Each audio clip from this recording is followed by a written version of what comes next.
الحمد لله الذي هدانا لخير الأديان وما كنا لنهتدي لولا أن هدانا الله وأكمل لنا ديننا وأتم علينا نعمته ورضي لنا الإسلام دينا فلا نعبد ولا نستعين إلا إياه ألف بين قلوب أهل الإيمان فأصبحوا بنعمته إخوانا وصلوات الله وسلامه على نبينا وحبيبنا محمد صلى الله عليه وسلم الذي أرسله إلى كافة الثقلين بشيرا ونذيرا وداعيا إلى الله بإذنه وسراجا منيرا أما بعد فأعوذ بالله من الشيطان الرجيم بسم الله الرحمن الرحيم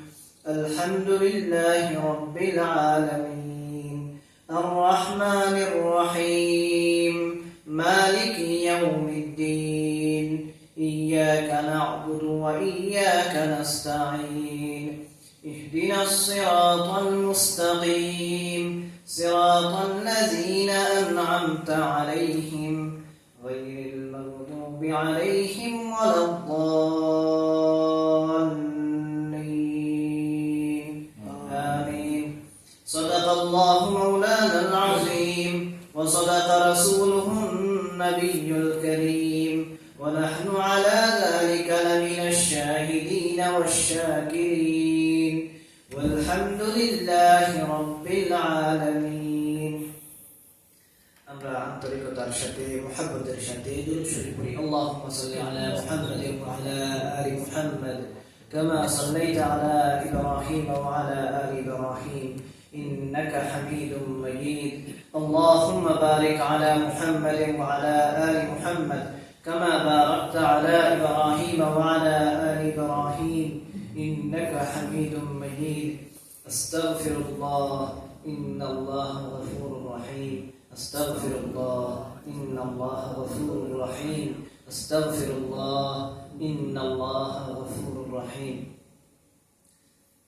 সম্মানিত মুসলিয়ান کرام আল্লাহ রাব্বুল আলামিন আজকে আমাদেরকে আবারো মাগরিবের নামাজ জামাতের সাথে আদায় করার পরে কুরআনে কারীমের এই মুবারক মজলিসে একটু সময় বসার তৌফিক দিয়েছেন দুনিয়ার ব্যস্ততা থেকে ফারিগ করে দুনিয়ার পেরেশানি থেকে মুক্ত রেখে আল্লাহর ঘর মসজিদে বসার সুযোগ দিয়েছেন আমরা সর্বপ্রথম আল্লাহ রাব্বুল আলামিনের শুকরিয়া আদায় করে বলি আলহামদুলিল্লাহ আমরা প্রত্যেক সপ্তাহে রবিবার ধারাবাহিকভাবে কুরআনে কারীম থেকে আলোচনা শুনে থাকি গত সপ্তাহে আমাদের আলোচনা শুরু হয়েছে সূরা ফাতিহায় এবং আমরা গত সপ্তাহে সূরা ফাতিহার প্রথম যে আয়াত আলহামদুলিল্লাহ রাব্বিল আলামিন এই আয়াতের উপর আলোচনা জেনেছি শুনেছি আজকে আমরা আলোচনা শুরু করব দ্বিতীয় আয়াত থেকে আর রহমানির রহিম এই আয়াতের যে শব্দ আর রহমান আর রহিম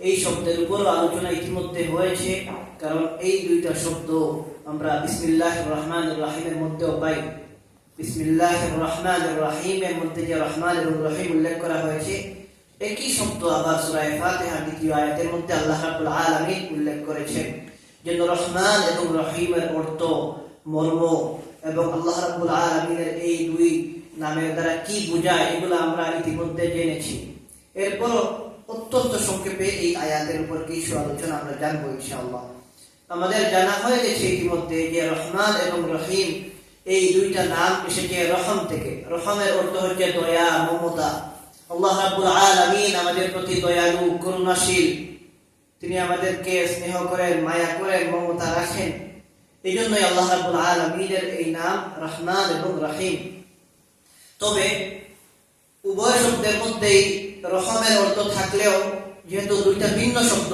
এইজন্য অর্থের মধ্যে একটা পার্থক্য করা হয় পার্থক্য এই জায়গাতে হয় যে রহমানের মধ্যে আরবি ভাষার একটা নিয়ম আছে যে যেখানে শব্দ বেশি হয় অর্থও বেশি হয় তো আমরা হিসাব করলে দেখি যে রহমানের মধ্যে হরফ বেশি রহিমের তুলনায় রহমান বললে হরফ কি হয় রহিমের তুলনায় একটা হরফ বেশি পাওয়া যায়। এই জন্য রহমানের অর্থটা বলা হয় ব্যাপক, একটু বেশি রহিমের থেকে। এই আলোচনা ইতিমধ্যে আমরা জেনেছি। এই আলোচনাকে সামনে রেখে শুধু সংক্ষেপে একটু জেনে রাখি যে আরবি ভাষায় রহমানের অর্থের মধ্যে যেহেতু রহিমের তুলনায় আধিক্যতা পাওয়া যায়, বেশি পাওয়া যায়, এই জন্য বলা হয় যে রহমান তার উদ্দেশ্য হচ্ছে আমুর রহমা, এটা আরবি শব্দ, আর রহিম তার উদ্দেশ্য হচ্ছে তামুর রহমা, এই দুটো শব্দ। এর কি অর্থ? আমুর রহমা, এটা আমরা জেনেছি যে রহমানের মধ্যে যেহেতু অর্থ বেশি পাওয়া যায়, এই জন্য বলা হয় যে দুনিয়ার জিন্দেগিতে রহমান এই নামটা দুনিয়ার জিন্দেগিতেও আল্লাহর জন্য প্রযোজ্য হয়, আখিরাতের জিন্দেগিতেও প্রযোজ্য হয়। অর্থাৎ আল্লাহ রাব্বুল আলামিনের যে দয়া, যে মমতা, এটা আল্লাহ রাব্বুল আলামিন দুনিয়াতেও মানুষকে করে থাকেন, আখিরাতেও করবেন। আর এইটা হচ্ছে আল্লাহ রাব্বুল আলামিনের রহমান নামের উসিলায়। কি অর্থ? যে দুনিয়াতে আমরা দেখি এক দুইজন না, মিলিয়ন মিলিয়ন মানুষ যারা আল্লাহ রাব্বুল আলামিনকে মানে না, আল্লাহর প্রতি বিশ্বাস রাখে না, ঈমান রাখে না, আল্লাহর নাফরমানি করে। কিন্তু আমরা কোথাও এটা শুনি না যে আল্লাহ রাব্বুল আলামিন তার প্রতি ঈমান না আনার কারণে, আল্লাহর নাফরমানি করার কারণে কোন জায়গার মানুষের জন্য অক্সিজেন বন্ধ করে দিয়েছেন, খাবার বন্ধ করে দিয়েছেন। এটা হয় না। তো আল্লাহ তাআলা মানুষের প্রতি আমভাবে দয়া করেন, ব্যাপকভাবে সবার প্রতি দয়া করেন দুনিয়ার জিন্দেগিতে। এই জন্য বলা যায় যে আমুর রহমান, অর্থাৎ দুনিয়ার জিন্দেগিতে আল্লাহর এই রহমান নামের ফায়দা আমরা পাই, আর আখিরাতেও আমরা পাবো। কিন্তু রহিম নামের মধ্যে যেহেতু অর্থ একটু কম, এই জন্য বলা হয় যে রহিমের যে ফায়দা এটা শুধু আখিরাতের জন্য। এই জন্য বলা হয় রহিমের অর্থ হচ্ছে তামুর রহমত বা পরিপূর্ণ রহমত। এই পরিপূর্ণ রহমত এটা আখিরাতে যারা পাবেন তারা পুরোপুরি পাবেন। কি অর্থ? অর্থ হচ্ছে আমরা আখিরাতে যাওয়ার পরে যারা ইমানদার যারা আখিরাতে যাবেন, যাওয়ার পরে আল্লাহ রাব্বুল আলামিন যাদেরকে জান্নাত দিবেন, বলেন যে জান্নাত পাওয়ার পরে আর কোনো কিছু পাওয়ার কি বাকি থাকবে? আমাদের কোনো কিছু থাকবে না। বোঝা গেল রহমতের পরিপূর্ণ আমরা পেয়ে যাব। এই জন্য রহিম অর্থটাকে এইভাবে বলা হয় যে দুনিয়ার জন্য আল্লাহ সম্পর্কে বলা যেতে পারে যে ইয়া রহমান আদ-দুনিয়া ওয়াল আখিরাহ, অর্থাৎ তিনি দুনিয়ার জন্য রহমান, আখিরাতের জন্য রহমান। কিন্তু রহিম শব্দটা আখিরাতের ক্ষেত্রে ব্যবহার হয়, দুনিয়ার জন্য এটার ব্যবহার পাওয়া যায় না। হতে পারে, নিষিদ্ধ না, কিন্তু রহিমের অর্থের মধ্যে এটা আখিরাতের অর্থটা বেশি পাওয়া যায়। কারণ রহিমের অর্থ হচ্ছে পুরাপুরি কি করা, দয়া করা। আর এই পরিপূর্ণ দয়া মমতা এটা আখিরাতে পাওয়া যায়, আর দুনিয়ার মধ্যে সবার ক্ষেত্রে পাওয়া যায়। পরিপূর্ণ এটার অর্থ এখানে নাই, আমভাবে। এটা আমরা সহজভাবে বুঝি যে গত সপ্তাহের এর আগের সপ্তাহের আলোচনায় আমরা এটা বলেছি যে রহমান যে শব্দ, এই রহমান শব্দটা যেহেতু আল্লাহর একটা গুণবাচক নাম, এবং কেউ কেউ বলেছে এটা মূল নামের মতোই, এই জন্য রহমান শব্দটা মানুষের জন্য ব্যবহার করার কোনো সুযোগ নাই। কোনো মানুষকে শুধুমাত্র রহমান বলা যাবে না, কিন্তু রহিম শব্দটা অন্যকে বলার সুযোগ আছে। আমাদের নবী করিম সাল্লাল্লাহু আলাইহি ওয়াসাল্লাম সম্পর্কে এসেছে রহিম শব্দটা রাউফুর রাহিম। কোরআনে কারীমের এক জায়গায় লাকাদ জাআকুম রাসূলুম মিন আনফুসিকুম আজিজুন আলাইহি মা আনিতুম হারিসুন আলাইকুম বিল মুমিনিনা রাউফুর রাহিম। রাউফ রাহিম এগুলো আমাদের নবী সম্পর্কে ব্যবহার হয়েছে, অন্যদের সম্পর্কেও ক্ষেত্র বিশেষ ব্যবহার হতে পারে, কিন্তু কাউকে রহমান বলা যাবে না। কেন? ওই কথাটা বলার উদ্দেশ্য যে দেখেন রহমানের যে অর্থ এটা কোনো মানুষের উপর প্রয়োগ করার সুযোগ নাই। কারণ রহমান হচ্ছেন তিনি, যিনি সবার প্রতি দয়া করেন। এখন বলেন দুনিয়াতে যত মানুষ আছি আমরা, যত পয়সাওয়ালা হই না কেন, যত ক্ষমতাবান হই না কেন, কোনো মানুষ কি পুরা দুনিয়ার সবার প্রতি রহম করতে পারবেন, দয়া করতে পারবেন? পারবেন না। খুব বেশি হলে তিনি একটা এলাকার মানুষের প্রতি কি করতে পারেন, অনুগ্রহ করতে পারেন, মানুষকে দান করতে পারেন, মানুষকে ঘর বানিয়ে দিতে পারেন, খাবার দিতে পারেন। কিংবা আরো বেশি হলে তিনি কি করতে পারেন, একটা জেলার মানুষের, একটা বিভাগের মানুষের, এইটুকু পর্যন্ত। কিংবা দুনিয়ার সবচেয়ে ধনী যিনি হবেন তিনি কি করতে পারেন, তার সম্পদ অনুযায়ী যতটুকু সম্ভব হয় দুনিয়ার একটা অংশের মানুষকে কি করতে পারেন, দয়া করতে পারেন। দুনিয়ার মধ্যে কাউকে এমন পাওয়া যাবে না যিনি বলতে পারেন যে আমি কি করতে পারবো, পুরা দুনিয়ার মানুষের উপকার করতে পারবো, এটা সম্ভব না। তো রহমানের অর্থ হচ্ছে যিনি পুরা সব কিছুর উপকার করেন, রহম করেন। এই জন্য রহমানের ব্যবহার এটা কি না, সম্ভব না মানুষের সাথে। কিন্তু রহিমের যে অর্থ, তামুর রহমান, পরিপূর্ণরূপে অনুগ্রহ করা, দয়া করা, এটা আংশিকভাবে দুনিয়াতে সম্ভব কোনো মানুষের দ্বারা। সম্ভব এইভাবে, মনে করেন একজন মানুষ, তিনি, এটা হয় আমাদের সমাজে, যে একজন মানুষ তিনি তার সমস্ত সম্পদ তিনি আরেকজনের নামে দিয়ে দিলেন। মনে করেন একজন মানুষের সম্পদ আছে 1 লাখ পাউন্ড। এই 1 লাখ পাউন্ড তার পুরা সম্পদ। তিনি তার সামর্থ্য অনুযায়ী পুরা সম্পদটা আরেকজনকে যদি দিয়ে দেন, বোঝা গেল যিনি দান করেছেন তিনি তার সামর্থ্য অনুসারে পুরাপুরি কি করেছেন, অনুগ্রহ করতে পেরেছেন, কারণ তার তো এর চেয়ে বেশি দেওয়ার সামর্থ্য নাই, এটাই তার সর্বোচ্চ। তো রহিমের যে অর্থ, যে একজনকে পুরাপুরি উপকার করা, এটা দুনিয়াতে মানুষের দ্বারা সম্ভব আছে, ক্ষেত্র বিশেষ। এই জন্য রহিম শব্দটা মানুষের জন্য ব্যবহার হতে পারে, রহমান শব্দ ব্যবহার করার কোনো সুযোগ নাই, কারণ কোনো মানুষ সবার প্রতি দয়ালু হতে পারে না।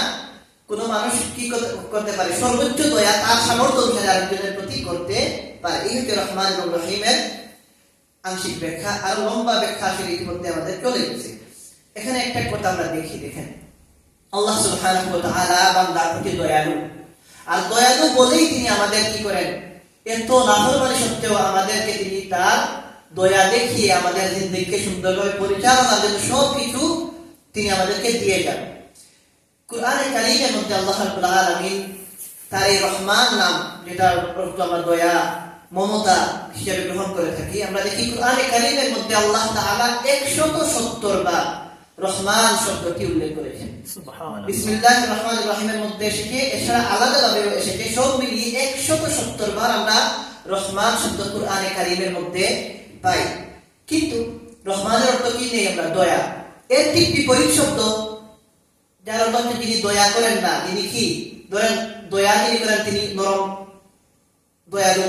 এর বিপরীত শব্দ আরবি ভাষায় ব্যবহার হয় জব্বার, প্রতাপশালী, যিনি কি করেন, প্রভাব বিস্তার করে থাকেন, যিনি কি করেন না দয়া প্রদর্শন করেন না, বরং সবসময় কি করে থাকেন, এটা অবস্থান নিয়ে প্রভাব বিস্তার করে থাকেন। আর বিভিন্ন অর্থ হতে পারে, আমি এই অর্থটা গ্রহণ করলাম। তো রহমানের বিপরীত শব্দ হচ্ছে জব্বার। আল্লাহ তাআলা রহমান শব্দটা কুরআনে কারীমের মধ্যে 170 বার বলেছেন, আর জব্বার শব্দটা পুরো কোরআনের মধ্যে মাত্র একবার পাওয়া যায়। এখান থেকে কি বুঝে আসে, এখান থেকে আমাদের মজবুতির সাথে ইয়াকিন হয় যে আমার রব তিনি আমাদের প্রতি দয়ালু, অত্যন্ত দয়ালু, যে কারণে 170 বার রহমান উল্লেখ করেছেন। আর এর বিপরীত শব্দ দয়া না করার যে অর্থ জব্বার, এটা মাত্র একবার উল্লেখ করেছেন। আল্লাহ রাব্বুল আলামিন দেখেন কুরআনে কারীমের সূরা আরাফের মধ্যে বলেন, ওয়া রাহমাতি ওয়াসিআত কুল্লা শাই।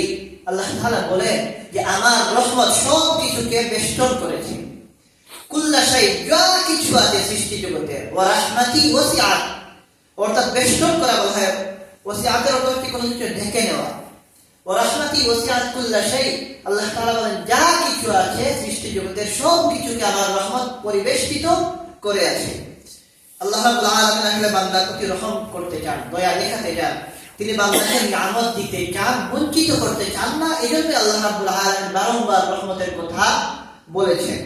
এবং হাদিসের মধ্যে এসে বড় চমৎকার একটা হাদিস এই প্রসঙ্গে পাওয়া যায়। দেখেন, عن أبي هريرة رضي الله تعالى عنه عن النبي صلى الله عليه وسلم قال إن لله 100 رحمة أنزل منها رحمة واحدة بين الجن والإنس والبهائم والحوام। হযরত আবু হুরায়রা রাদিয়াল্লাহু তাআলা আনহু বলেন, রাসূলুল্লাহ সাল্লাল্লাহু আলাইহি ওয়াসাল্লাম বলেছেন যে আল্লাহ রাব্বুল আলামিনের রহমতের ভাগ হচ্ছে 100টা। আল্লাহ তাআলা রহমতকে সৃষ্টি করে, রহমকে সৃষ্টি করে 100 ভাগে ভাগ করেছেন। এর মধ্য থেকে আল্লাহ তাআলা বলেন মাত্র একটা অংশ তিনি 100 ভাগ থেকে একটা অংশ তিনি দিয়েছেন কাকে? বাইনাল জিন্নি ওয়াল ইনস, জিনদের মধ্যে, মানুষের মধ্যে, ওয়াল বাহাইম, চতুষ্পদ জন্তুর মধ্যে, এবং ওয়াল হাওয়াম, কীট পতঙ্গের মধ্যে।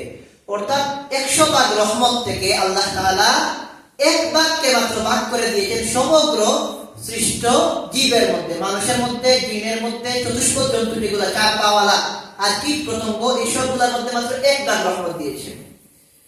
এই এক ভাগ রহমতের কারণে রাসূলুল্লাহ সাল্লাল্লাহু আলাইহি ওয়াসাল্লাম বলেন যে ফাবিহা ইয়াতাআতাফুনা ওয়া বিহা ইয়াতারাহামুন। এই এক ভাগ রহমতের কারণে, মাত্র এই এক অংশ রহমতের কারণে আমরা দেখি সৃষ্ট জীব একে অপরের প্রতি দয়া দেখায়, একে অপরের প্রতি অনুগ্রহ দেখায়। ওয়াবিহা তা'রিফুল ওয়াহশু আলা ওয়ালাদিহা। এই এক ভাগ রহমতের কারণে বনের যে পশু, বনের পশু হিংস্র হয়, তো অবশ্যই বনের পশু কি হয় না, খুব বন্ধুসুলভ হয় না, সে হিংস্র হয়, কিন্তু সেও তার সন্তানকে আদর করে, সেও তার সন্তানকে খাবার পরিবেশন করে, সেও তার সন্তানকে শত্রুর আক্রমণ থেকে হেফাজত করে। আমরা বনের পশুকে কি হিসেবে কিনি? হিংস্র পশু হিসেবে, কিন্তু সেও তার সন্তানের প্রতি দয়া দেখায়। সে দয়া দেখায় এই এক ভাগ রহমতের কারণে। আর বাকি 99 ভাগ রহমত রাসূলুল্লাহ সাল্লাল্লাহু আলাইহি ওয়াসাল্লাম বলেন وأخر الله 99 رحمة يرحم بها عباده يوم القيامة আল্লাহ তাআলা তার এই 100 ভাগ রহমতের মধ্য থেকে বাকি 99 ভাগ নিজের কাছে রেখে দিয়েছেন। এই 99 ভাগ রহমত আল্লাহ রাব্বুল আলামিন কিয়ামতের দিন তিনি তার বান্দাদেরকে করবেন। সুবহানাল্লাহ, একবার বলি সুবহানাল্লাহ। চিন্তা করে দেখেন, বিশুদ্ধ হাদিস রাসূলুল্লাহ সাল্লাল্লাহু আলাইহি ওয়াসাল্লাম এটা বলেছেন, 100 ভাগ রহমত আল্লাহ তাআলা রহমতকে সৃষ্টি করে ভাগ করে এক ভাগ আমাদের মধ্যে দিয়েছেন, আর বাকি 99 ভাগ রেখে দিয়েছেন কিয়ামতের দিন তিনি তার বান্দাদের প্রতি রহম করবেন বলে। আর এই এক ভাগ রহমতের কারণে দেখেন আমরা নিজেদেরকে দেখি, আমরা আমাদের সন্তানদেরকে, আমাদের মা বাবাকে, আমাদের আত্মীয়স্বজনকে কত ভালোবাসি কেন? তাদের প্রতি আমাদের দয়া আছে, মমতা আছে। এই মায়া, মমতা, ভালোবাসা এটা এই রহমতের কারণে। মাত্র এক ভাগ রহমতের এই সামান্য অংশের কারণে যদি আমাদের এত ভালোবাসা হয়, চিন্তা করে দেখেন রব্বে কারীম কিয়ামতের দিন কি পরিমাণ দয়া দেখাবেন। একই রকম আরেক হাদিসের মধ্যে পাওয়া যায়, হযরত ওমর ইবনে খাত্তাব রাদিয়াল্লাহু তাআলা আনহু থেকে বর্ণিত, তিনি বলেন কোন এক জিহাদের মধ্যে একবার বিপরীত পক্ষে যারা ছিলেন, দুশমনের পক্ষে যারা ছিলেন, তাদের মধ্য থেকে অনেক বন্দী হয়ে আসলেন। এই বন্দীদের মধ্য থেকে একজন মহিলাও ছিলেন, যে মহিলা তিনি কি ছিলেন, কিছুদিন আগেই হয়তো তিনি গর্ভধারণ করেছিলেন, যে কারণে তার স্তনের মধ্যে দুধ ছিল। তো বন্দীদের মধ্য থেকে তিনিও ছিলেন একজন মহিলা যার স্তনের মধ্যে দুধ ছিল। দেখা গেল তিনি বন্দী অবস্থায় এসেছেন, আসার পরে সামনে যে বাচ্চাকেই পেতেন, ছোট শিশুকে পেতেন, তাকেই তুলে নিতেন, আদর করতেন এবং দুধ পান করাতেন। রাসূলুল্লাহ সাল্লাল্লাহু আলাইহি ওয়াসাল্লাম যখন দেখলেন বন্দীদের মধ্য থেকে একজন মহিলা যে বাচ্চাকেই পান তাকেই তুলে নিয়ে আদর করেন এবং দুধ পান করান, তখন রাসূলুল্লাহ সাল্লাল্লাহু আলাইহি ওয়াসাল্লাম সাহাবায়ে কেরামকে বললেন, এই মহিলার উদাহরণ টেনে বললেন যে তোমরা কি মনে করো এই মহিলাটি তার সন্তানকে কখনো আগুনের মধ্যে ফেলে দিতে পারে? যে মহিলা অন্য শিশুদেরকে দেখে এত আদর করে কুলে নিয়ে নিজের দুধ পান করায়, এই মহিলা নিজের সন্তানকে কি কখনো আগুনের মধ্যে ফেলে দিতে পারে? সাহাবায়ে কেরাম বলেন যে আমরা জবাব দিলাম যে এই মহিলা যদি ক্ষমতাও থাকে ফেলে দেওয়া, সে কখনো ফেলবে না, কারণ তার মনের মধ্যে প্রচুর দয়া, প্রচুর মমতা রয়েছে। তখন রাসূলুল্লাহ সাল্লাল্লাহু আলাইহি ওয়াসাল্লাম বলেন যে এই মহিলাটির তার সন্তানের প্রতি যতটুকু দয়া আছে, জেনে রাখো আল্লাহ রাব্বুল আলামিনের তার বান্দাদের উপর এর চেয়ে বেশি দয়া রয়েছে। এই হাদিসটা সহিহ বুখারী, সহিহ মুসলিম সহ বিশুদ্ধ সব হাদিসের কিতাবের মধ্যে পাওয়া যায়। আল্লাহ রাসূল বলেন ওই মহিলার যে পরিমাণ দয়া আর মমতা, আল্লাহ রাব্বুল আলামিনের দয়া আর মমতা তার বান্দাদের প্রতি এর চাইতে বেশি। আমার ভাইরা, আল্লাহ রাব্বুল আলামিনের এই দয়া আর মমতা যদি আমরা পেতে চাই, আমাদেরকে আল্লাহ রাব্বুল আলামিনের সন্তুষ্টি হাসিল করতে হবে। আল্লাহকে যদি আমরা খুশি করতে পারি, আল্লাহ তাআলা দয়া আর মমতা আমরা পাবো। আর যদি আমরা আল্লাহ তাআলার নাফরমানি করি, তখন আমাদের আর দয়া আর মমতা পাওয়ার কোনো আশা নাই। আল্লাহ তাআলা আমাদেরকে তার দয়া পাওয়ার উপযুক্ত হিসেবে কবুল করুন। আমিন। পরবর্তী আয়াত থেকে আমরা যাই, কারণ এই আয়াতের উপর ইতিমধ্যে আরো আলোচনা হয়েছে। 3 নম্বর আয়াতের মধ্যে আল্লাহ তাআলা বলেন মালিক ইয়াউমিদ্দিন। মালিক ইয়াউমিদ্দিনের সহজ অর্থ আমরা এটা গ্রহণ করি যে কিয়ামতের দিনের মালিক। কিয়ামতের দিনের মালিক, মালিক শব্দটা আরবি মালাকুন থেকে এসেছে, যার অর্থ হচ্ছে কোনো বস্তুর উপর পরিপূর্ণ অধিকার থাকা। অর্থাৎ আমি যদি কোনো কিছুর মালিক হই, আমি মালিক হলে এই আমার মালিকানা যে বস্তু থাকবে এটার উপর আমার পুরোপুরি কি থাকবে, হক থাকবে, অধিকার থাকবে। আমি আমার মনে করেন আমি এই মোবাইলের মালিক, এখন আমি এই মোবাইল চাইলে আমি কি করতে পারি, আমার কাছে রাখতে পারি, চাইলে অন্যকেও দিয়ে দিতে পারি, চাইলে আমি এটা বন্ধ করে গড়েও ফেলে রাখতে পারি, চাইলে আমি এটাকে ভেঙেও ফেলতে পারি। কেন পারি? কারণ এটার উপর আমার পরিপূর্ণ অধিকার আছে, এখানে আর কারো কি নাই, দ্বিতীয় কারো অংশীদারিত্ব নাই। এটাকে বলা হয় মালিকানা। তো এই মালিকানা, মালিক শব্দটা এসেছে মালাকুন থেকে। মালাকুনের অর্থ হচ্ছে কোনো কিছু মালিক হয়, থেকে মালিকুন শব্দ। এই শব্দটা আমরা বিভিন্ন সময় শুনে থাকবো, কারণ এই দেশগুলোতে আমরা বিভিন্ন জায়গায় নামাজ পড়ি, বিভিন্ন বড় বড় কারি সাহেবদের তেলাওয়াত শোনার সুযোগ হয়। এটাকে দুই ভাবে পড়া হয়, একটা পড়া হয় মালিক ইয়াউমিদ্দিন, আমরা সাধারণত এইভাবে পড়ি। আরেকটা কেরাত পাওয়া যায় মালিক ইয়াউমিদ্দিন, লম্বা করে না, মালিক ইয়াউমিদ্দিন। এই দুইটা কেরাত দুই ভাবে পড়া যায়, দুইটাই শুদ্ধ, কিন্তু দুই ভাবে পড়লে অর্থ ভিন্ন হয়, দুইটার অর্থ সমান হয় না। মালিক ইয়াউমিদ্দিন যখন আমরা পড়ব তখন অর্থ হবে যে আল্লাহ তাআলা কিয়ামতের দিনের মালিক। আর যখন মালিক ইয়াউমিদ্দিন পড়ব শর্ট করে, তখন অর্থ হবে আল্লাহ তাআলা কিয়ামতের দিনের বাদশাহ। মালিকুনের অর্থ হচ্ছে বাদশাহ, আর মালিকুনের অর্থ হচ্ছে মালিক হওয়া কোনো কিছু। তো দুইটাই শুদ্ধ। আল্লাহ তাআলা কিয়ামতের দিনের বাদশাহ, আল্লাহ তাআলা কিয়ামতের দিনের মালিক। তো এখানে আমাদের জন্য সবচেয়ে গুরুত্বপূর্ণ যে বিষয়টা, এটা আমাদের শিক্ষণীয়, এটা হচ্ছে আল্লাহ তাআলা কোরআনে কারীম শুরু করেছেন আলহামদুলিল্লাহি রাব্বিল আলামিন বলে, তার প্রশংসা। এরপরে রহমান এবং রহিম, তার দুইটা গুণের কথা বললেন। রহমান এবং রহিমের অর্থ দয়া, মমতা। এরপরে এসে আল্লাহ রাব্বুল আলামিন কিয়ামতের দিনের মালিক, এই কথাটা বললেন। কেন বললেন এটা? এই জন্যই বলেছেন যাতে আমাদের এটা বুঝে আসে, আমরা যেন চিন্তা করি, আমরা যেন বুঝতে পারি যে আল্লাহ তাআলা শুধু রহমান আর রহিম না, তিনি শুধু দয়ালু না, বরং তিনি ইনসাফকারীও। কিয়ামতের দিন হবে একদিন, এটা না যে আমরা দুনিয়াতে চলে এসেছি আর এই দুনিয়াতে আমরা চিরকালই থাকবো, এবং এই দুনিয়াতে চিরকালই থেকে এভাবে আমরা আরামাস করে জিন্দেগি কাটাবো, এটা হবে না। বরং আমাদের জিন্দেগিতে একদিন কিয়ামত আসবে, আখিরাতে আমরা যাব, এবং ওই দিন কি হবে? আল্লাহ তাআলা বিচার করবেন, আল্লাহ তাআলা ইনসাফ করবেন। এটা হবে না যে বেইনসাফ করবেন, আল্লাহ তাআলা ইনসাফ করবেন। এটা আমাদেরকে বুঝানোর জন্য, এটা আমাদেরকে স্মরণ করিয়ে দেওয়ার জন্য আর রহমানুর রহিমের পরেই আল্লাহ তাআলা মালিক ইয়াউমিদ্দিন উল্লেখ করেছেন।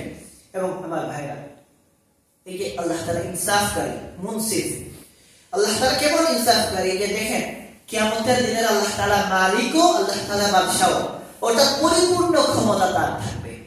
কিয়ামতের দিনের পুরাপুরি মালিকানা তার থাকবে, পুরাপুরি ক্ষমতা তার থাকবে। তিনি যদি কাউকে পুরস্কৃত করতে চান কিয়ামতের দিন, পুরস্কার দিতে চান, তখন কেউ বাধা দিতে পারবে না, বলতে পারবে না যে আপনি অমুককে জান্নাতে দিতে পারবেন না, অমুককে আপনি এত এত নিয়ামত দিতে পারবেন না। আবার যদি কেউ কাউকে শাস্তিও দেন আল্লাহ তাআলা, কারো এটা ক্ষমতা থাকবে না কিয়ামতের দিন আল্লাহকে বলা যে হে আল্লাহ আপনি আমাকে শাস্তি দিতে পারবেন না, এটা সম্ভব না, আমাকে শাস্তি দিলে আমি মানবো না, আন্দোলন হবে, এরকম কিছু বলার কোনো ক্ষমতা নাই। আল্লাহ তাআলা যাকে দয়া করবেন, দয়া তার পক্ষ থেকে করবেন, এখানে কারো কোনো বলার কোনো সুযোগ নাই। একইভাবে আল্লাহ তাআলা যাকে শাস্তি দিতে চাইবেন শাস্তি দিবেন, এখানেও কারো কোনো প্রতিবাদের সুযোগ নাই। এইরকম আল্লাহ তাআলা পরিপূর্ণ ক্ষমতাবান থাকবেন। তো এখান থেকে আমাদের শিক্ষার বিষয় হচ্ছে যে আমরা আল্লাহ রাব্বুল আলামিনকে শুধু তার রহমতের কারণে, রহমান এবং রহিম নামের কারণে ভালোবাসি না, আমরা আল্লাহ তাআলাকে তার ইনসাফের কারণে, কিয়ামতের দিনের মালিক হওয়ার কারণে তাকে ভয় করি। আমরা আল্লাহ তাআলাকে যেমন ভালোবাসি, আমরা আল্লাহ তাআলাকে ভয় করি, আর এই ভয় করাটা আমাদের জন্য জরুরি। আমরা যদি ভয় না করি আল্লাহকে, তখন আমরা ভালোভাবে চলতে পারবো না। এই জন্য আল্লাহ তাআলাকে আমরা যেমন মুহাব্বত করি, ভালোবাসি, কিভাবে আমরা ভয় করি। এবং আল্লাহ রাব্বুল আলামিন যেভাবে রহমান এবং রহিম, একইভাবে আমরা এটা বলি আরহামুর রাহিমিন, একইভাবে আল্লাহ তাআলা আহকামুল হাকিমিন, সমস্ত বিচারকদের বিচারক। আল্লাহ তাআলা সবচেয়ে বড় বিচারক। আল্লাহ তাআলার চেয়ে বড় কোনো বিচারক নাই। দুনিয়াতে আমরা দেখি অনেক বিচারক আছে, দুনিয়াতে কোর্ট হয়, কোর্টের মধ্যে জাজ থাকে, বিচারক থাকে, কিন্তু এই বিচারকদের ক্ষমতা সীমিত। দুনিয়ার যে বিচারকরা হন, কোর্টের মধ্যে বলে গ্রাম্য আদালত হয়, গ্রামের মধ্যে বিচার হয়, এগুলাতে যারা বিচারক হন তাদের ক্ষমতা সীমিত থাকে। ওনারা কি করতে পারে না, নিজেদের গণ্ডির বাইরে গিয়ে কিছু করতে পারেন না। কোর্টের বিচারক তার আইনের বইয়ের বাইরে গিয়ে কোনো বিচার করতে পারবেন না, বিচার করলে উল্টা তিনি বিপদে পড়ে যাবেন। একটা লিমিটেড ক্ষমতা। কিন্তু আল্লাহ রাব্বুল আলামিন সবকিছুর উপর ক্ষমতাবান, তার বিচার হবে তার মতো। এখানে তার কোনো কি নাই, কাউকে তাকে কোনো গাইড করার কেউ নাই, কেউ বলেও দিতে পারবে না যে আল্লাহ আপনি এইভাবে বিচার করেন। আল্লাহকে বলে দিতে পারবে না যে আল্লাহ আপনার এই বিচারের উপর আমার কি আছে। আমাদের দুনিয়াতে বিচার হলে আপিল হয়, আপিল হওয়ার পরে বিচারকের এই বিচারের যে রায়, বিচার বদলেও যায়। কিন্তু আল্লাহ তাআলার বিচার এমন, সেখানে কারো কোনো বলার কোনো অধিকার নাই। আল্লাহ তাআলা আগেই বললাম যেটা, কাউকে তিনি মাফ করে দিতে চাইলে মাফ করে দিতে পারেন, কাউকে তিনি শাস্তি দিতে চাইলে শাস্তি দিতে পারেন, এখানে কারো কোনো অধিকার নাই। এই যে বিষয়টা, এই আলোচনাটা এই জন্য আনলাম যে আমরা মুসলমানরা এটা বিশ্বাস করি যে আল্লাহ তাআলা যাকে ইচ্ছা শাস্তি দিবেন, যাকে ইচ্ছা মাফ করবেন। এখানে এমন না যে আমরা এটা মনে করবো যে আমরা যে নামাজ পড়ি, আমরা রোজা রাখি, আমরা যাকাত দেই, আমরা ভালো কাজ করি, এই নামাজ, রোজা, যাকাত, হজ এবং ভালো কাজের কারণে আল্লাহ তাআলা আমাদেরকে জান্নাতে দিয়ে দিবেন, এটা বলার সুযোগ নাই। হাদিসের মধ্যে রাসূলুল্লাহ সাল্লাল্লাহু আলাইহি ওয়াসাল্লাম বলেছেন, মানুষ যে জান্নাতে যাবে, কোনো মানুষ তার আমলের কারণে জান্নাতে যাবে না। আমরা যদি এটা মনে করে থাকি, এই চিন্তাকে আমরা সংশোধন করি, আমরা যদি মনে করি যে আমি আমার আমলের কারণে জান্নাতে যাব, কখনো না। আমরা জান্নাতে যদি যাই, জান্নাতে যাব একমাত্র আল্লাহ রাব্বুল আলামিনের দয়া আর মমতার কারণে। আমাদের নিজের আমলের কারণে জান্নাতে যাওয়ার কোনো সুযোগ নাই। আপনি আমি চিন্তা করে দেখি, আমরা যে নামাজ পড়ি, আমরা যে রোজা রাখি, আমরা যে হজ করি, আমরা আল্লাহ রাব্বুল আলামিন যে জাত, তিনি এত নিয়ামত দিয়েছেন, তার হক আদায় করে পরিপূর্ণরূপে আমরা কি সত্যি মানে নিজের বুকে হাত দিয়ে হলফ করে বলতে পারবো যে আমরা একবারে হক আদায় করে আমরা আল্লাহর ইবাদত করতে পারছি? বলতে পারবো? পারবো না। আমাদের নামাজের মধ্যে কত কমতি, কত ত্রুটি। নামাজ দুনিয়াতে কত মানুষ আমরা যারা নামাজ পড়তেই পারি না, আবার যারা নামাজ পড়ি, পড়ার ক্ষেত্রে দেখা যায় যে নামাজের মধ্যে নামাজের কি অর্থ? আমরা নামাজের অর্থ হচ্ছে নামাজ হচ্ছে আসসালাতু মি'রাজুল মুমিনিন। মি'রাজ নবী করিম সাল্লাল্লাহু আলাইহি ওয়াসাল্লামের সাথে দেখা করেছে। বলা হয় যে নামাজের সময় বান্দা আল্লাহর সাথে একটা সম্পর্ক কায়েম করে। আল্লাহর সামনে দাঁড়ানোর পরে আমরা নামাজের মধ্যে কত আজগুবি চিন্তা করি না, দুনিয়ার কত ফিকির করি না। তখন বলেন যে আমরা যদি দুনিয়াতে কোনো বড় মানুষের কাছে যাই, যাওয়ার পরে কত সুন্দরভাবে দাঁড়াই, কত মনোযোগ দিয়ে দাঁড়াই, হাত একবারে বেঁধে, এরকম যে যদি কোনো ভুল না হয়ে যায়, কোনো আমার পক্ষ থেকে কোনো অন্যায় কোনো কাজ না হয়ে যায়, দুনিয়ার মানুষের কাছে, বড় কারোর কাছে গেলে, চেয়ারম্যান মেম্বারের কাছে গেলেও এরকম করি। আর আল্লাহর সামনে যখন দাঁড়াই তখন আমাদের মাথায় কত চিন্তা আসে। এখন বলেন এইরকম টুটা ফাটা ইবাদত দিয়ে আমরা কেমনে আশা করতে পারি যে আল্লাহ তাআলা আমার ইবাদতের কারণে আমাকে জান্নাত দিবেন? রাসূলুল্লাহ সাল্লাল্লাহু আলাইহি ওয়াসাল্লাম যখন এই কথাটা বললেন সাহাবায়ে কেরামকে যে কোনো মানুষ তার ইবাদতের কারণে জান্নাতে যাবে না, আল্লাহ তাআলার দয়া আর মমতার কারণে জান্নাতে যাবে। সাহাবায়ে কেরাম প্রশ্ন করলেন, ইয়া রাসূলুল্লাহ, আপনার কি অবস্থা হবে? আপনিও কি আল্লাহর দয়ার কারণে যাবেন নাকি আপনার ইবাদতের কারণে আপনি যাবেন?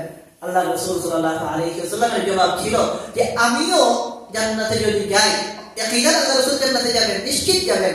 তিনি তখন বলেছেন যদি আমিও জান্নাতে যাই, আমিও আল্লাহর দয়া আর মমতার কারণে জান্নাতে যাব। তো আমার ভাইরা, আমাদের এটা বুঝতে হবে যে আমাদের ইবাদত আমাদেরকে জান্নাতে নিয়ে যাবে না। ইবাদত করতে হবে, এটা আল্লাহর হুকুম, না করলে তো জাহান্নামী অবশ্যই। কিন্তু ইবাদত করার দ্বারা এটা হবে না যে আমি দাবিদার হয়ে যাব। একটা হচ্ছে যে আমি টেক এন্ড পের সম্পর্ক, যে আমি দোকানে গিয়ে টাকা দিলাম, এখন আমাকে দোকানদার মাল দিতে বাধ্য নাকি?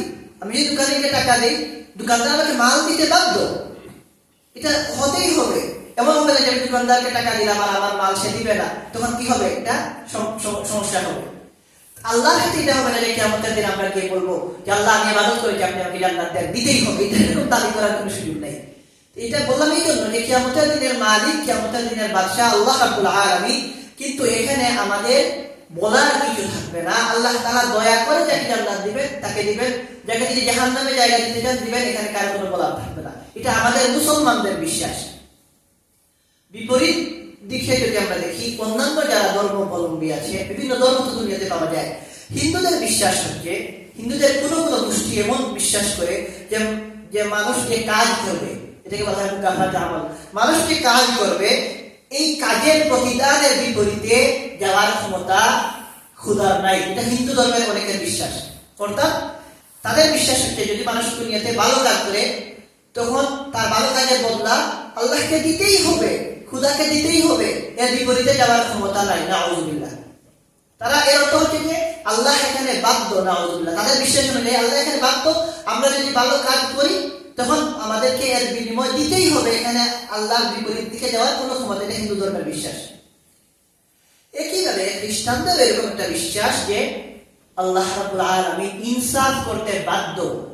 অর্থাৎ আমরা যদি ভালো কাজ করি আল্লাহ তাআলা আমাদেরকে আমাদের কাজের বিনিময় দিতে বাধ্য। বাধ্য অর্থ কি? যে এখানে আল্লাহর ক্ষমতা, নিজস্ব ক্ষমতা নাই, আমরা কাজ করেছি বলে আমাদেরকে বিনিময় দিতে হবেই হবে, এরকম একটা বিশ্বাস। নাউযুবিল্লাহ। আর এই জন্য তারা এই বিশ্বাস রাখে বলে খ্রিস্টানরা, তারা মনে করে যে আল্লাহ রাব্বুল আলামিন তিনি যেহেতু ইনসাফ করতে বাধ্য, সুতরাং যারা তাকে বিশ্বাস করেন তারাও যদি অন্যায় করেন তখন তিনি তাদেরকে শাস্তি দিবেন। এখন তাকে বিশ্বাস যারা করেন তাদেরকে যদি শাস্তি দেন তখন এটা কেমন হলো যে তার প্রতি বিশ্বাসী যারা, ওনাদেরকে তার শাস্তি দিতেই হচ্ছে তাকে। এই জন্য আল্লাহ তাআলা নাকি নাউযুবিল্লাহ তাদের বিশ্বাস আল্লাহ তাআলা, তারা তো বিশ্বাস করে হযরত ঈসা আলাইহিস সালাম আল্লাহর অংশ এবং সন্তান। নাউযুবিল্লাহ। তারা বলে যে আল্লাহ তাআলা ঈসা আলাইহিস সালামকে এই যে তিনি ইনসাফ করতে বাধ্য, মানুষকে শাস্তি দিতেই হবে, এই মজবুরির কারণে তিনি হযরত ঈসা আলাইহিস সালামকে নাকি দুনিয়াতে পাঠিয়ে শুলিতে চড়িয়ে, ফাঁসিতে চড়িয়ে সবার পক্ষ থেকে কুরবানি দিয়েছেন, যাতে করে কি হয়, সবার পক্ষ থেকে তিনি এই গুনাহের বোঝা মাথায় নিয়ে সবার পক্ষ থেকে শাস্তিটা গ্রহণ করেছেন, যাতে করে বাদ বাকি সবাই যে অন্যায় করবে এগুলার জন্য আর শাস্তি দিতে না হয়, অথবা আল্লাহ তাআলা বাকি সবাইকে শাস্তি দিতে বাধ্য ছিলেন। এই যে একটা বিষয়, এটা কনসেপ্টটা এইরকম, তারা বিশ্বাস করে যে আদম আলাইহিস সালাম এবং হাওয়া আলাইহিস সালাম, এই যে আমাদের আদি মা বাবা, তাদের পক্ষ থেকে তারা বিশ্বাস করে যে একটা অন্যায় হয়েছে, আর এটার কারণে সমস্ত সৃষ্টি জগতের যত মানুষ আসবে সবাই গুনাহগার। এটাকে তারা বলে অরিজিনাল সিন। এই জন্য তারা দাবি করে এটা যে এই গুনাহ থেকে মানুষ নিজেকে মুক্তি দিতে পারে না, কারণ একেবারে শুরুতেই গুনাহ হয়ে গেছে, আর এটার প্রভাব সবার মধ্যে থাকবে, আদম আলাইহিস সালামের সন্তানদের মধ্যে থাকবে। এখন আল্লাহ তাআলা সবাইকে শাস্তি দিতে বাধ্য, যেহেতু মানুষ এর পক্ষ থেকে গুনাহ হয়ে গেছে। এখন সমাধান কি? সমাধান হচ্ছে যে আল্লাহ তাআলা নিজেই তার অংশকে, তার সন্তানকে নাউযুবিল্লাহ দুনিয়াতে পাঠিয়ে ক্রুশ দ্বারা বিদ্ধ করেছেন, যাতে করে যারা তার প্রতি বিশ্বাসী, যারা তাকে মানে, তাদেরকে যেন তিনি মুক্তি দিতে পারেন। এই হচ্ছে একটা ভ্রান্ত বিশ্বাস। এই ভ্রান্ত হিন্দুদের এই ভুল বিশ্বাস, খ্রিস্টানদের এই ভুল বিশ্বাসের সংশোধন এবং এই বিশ্বাসের সমাধান বা জবাবের জন্য আল্লাহ তাআলার পক্ষ থেকে নাযিলকৃত এই একটা আয়াত যথেষ্ট। মালিক ইয়াউমিদ্দিন, আল্লাহ তাআলা কিয়ামতের দিনের মালিক। আর যিনি কোনো কিছুর মালিক হন, তিনি কোনো কিছুর জন্য বাধ্য না। আমি আমার এই মোবাইলের মালিক, আমি আমার এই কাপড়ের মালিক, আমার এই কাপড়কে আমি যা ইচ্ছে তাই করবো। এখানে কেউ আমাকে কি করতে পারবে না, বলতে পারবে না যে আপনার এই কাপড় এটা আপনি পরিধান করতে পারবেন না। কেউ আমাকে বলতে পারবে না আপনার এই মোবাইল আপনি ব্যবহার করতে পারবেন না। আমি মালিক, আমি যা ইচ্ছে তাই করবো। আল্লাহ তাআলা যে মালিক হন কিয়ামতের দিন, তিনি মালিক হিসেবে যা ইচ্ছে তাই করতে পারেন। সুতরাং এই একটা আয়াতই তাদের এই ভ্রান্ত বিশ্বাস দূর করার জন্য যথেষ্ট। আমার ভাইরা, এখানে আরেকটা গুরুত্বপূর্ণ বিষয় আমরা জেনে রাখি। গুরুত্বপূর্ণ বিষয় হচ্ছে, এখানে আমরা জানতে পারলাম যে মালিক ইয়াউমিদ্দিন, আল্লাহ তাআলা কিয়ামতের দিনের মালিক, অথবা মালিক ইয়াউমিদ্দিন, আল্লাহ তাআলা কিয়ামতের দিনের বাদশা। শুধু যে আল্লাহ তাআলা কিয়ামতের দিনের মালিক বা বাদশা এমন নয়, আল্লাহ রাব্বুল আলামিন সব কিছুর মালিক। যা কিছু আছে সব কিছুর মালিককে আল্লাহ রাব্বুল আলামিন। আল্লাহ তাআলা কোরআনে কারীমে অন্য জায়গায় এই কথাটা বলেছেন। আল্লাহ তাআলা সূরা আল ইমরানের মধ্যে বলেন, কুলিল্লাহুম্মা মালিকাল মুলক, বলুন হে আল্লাহ মালিকাল মুলক, আপনি সমুদয় রাজ্যের মালিক, রাজা বিরাট, যত রাজা আছেন এই সবার উপরে আপনি রাজা বিরাট, অর্থাৎ রাজত্ব যত কিছু আছে সব কিছুর উপরে রাজা আপনি। তুতিল মুলকা মান তাশা, আপনি যাকে ইচ্ছা রাজত্ব দান করেন। ওয়া তানজিউল মুলকা মিম্মান তাশা, আপনি যাকে ইচ্ছা রাজত্ব থেকে দূরে সরিয়ে দেন, আপনি যার ইচ্ছা রাজত্ব কেড়ে নেন। অর্থাৎ আল্লাহ তাআলা সর্বোচ্চ ক্ষমতাবান, তিনি যাকে ইচ্ছা রাজত্ব দেন, যাকে ইচ্ছা রাজত্ব থেকে বরখাস্ত করেন। ও তুইজ্জু মান তাশা, আপনি যাকে ইচ্ছা সম্মানী করেন। ও তুযিল্লু মান তাশা, আপনি যাকে ইচ্ছা অসম্মানী করেন। সম্মান দেওয়ার মালিক আল্লাহ, অসম্মানের মালিকও আল্লাহ, রাজত্ব দেওয়ার মালিকও আল্লাহ, রাজত্ব কেড়ে নেওয়ার মালিকও আল্লাহ। ইন্নাকা আলা কুল্লি শাইইন কাদির, বিয়াদিকাল খাইর, ইন্নাকা আলা কুল্লি শাইইন কাদির, আপনার হাতেই সব কল্যাণ, আপনি সব কিছুর উপর ক্ষমতাবান। এই আয়াত থেকে আমরা বুঝতে পারি যে আল্লাহ তাআলা শুধু কিয়ামতের দিনের মালিক না, আল্লাহ তাআলা সব কিছুর মালিক।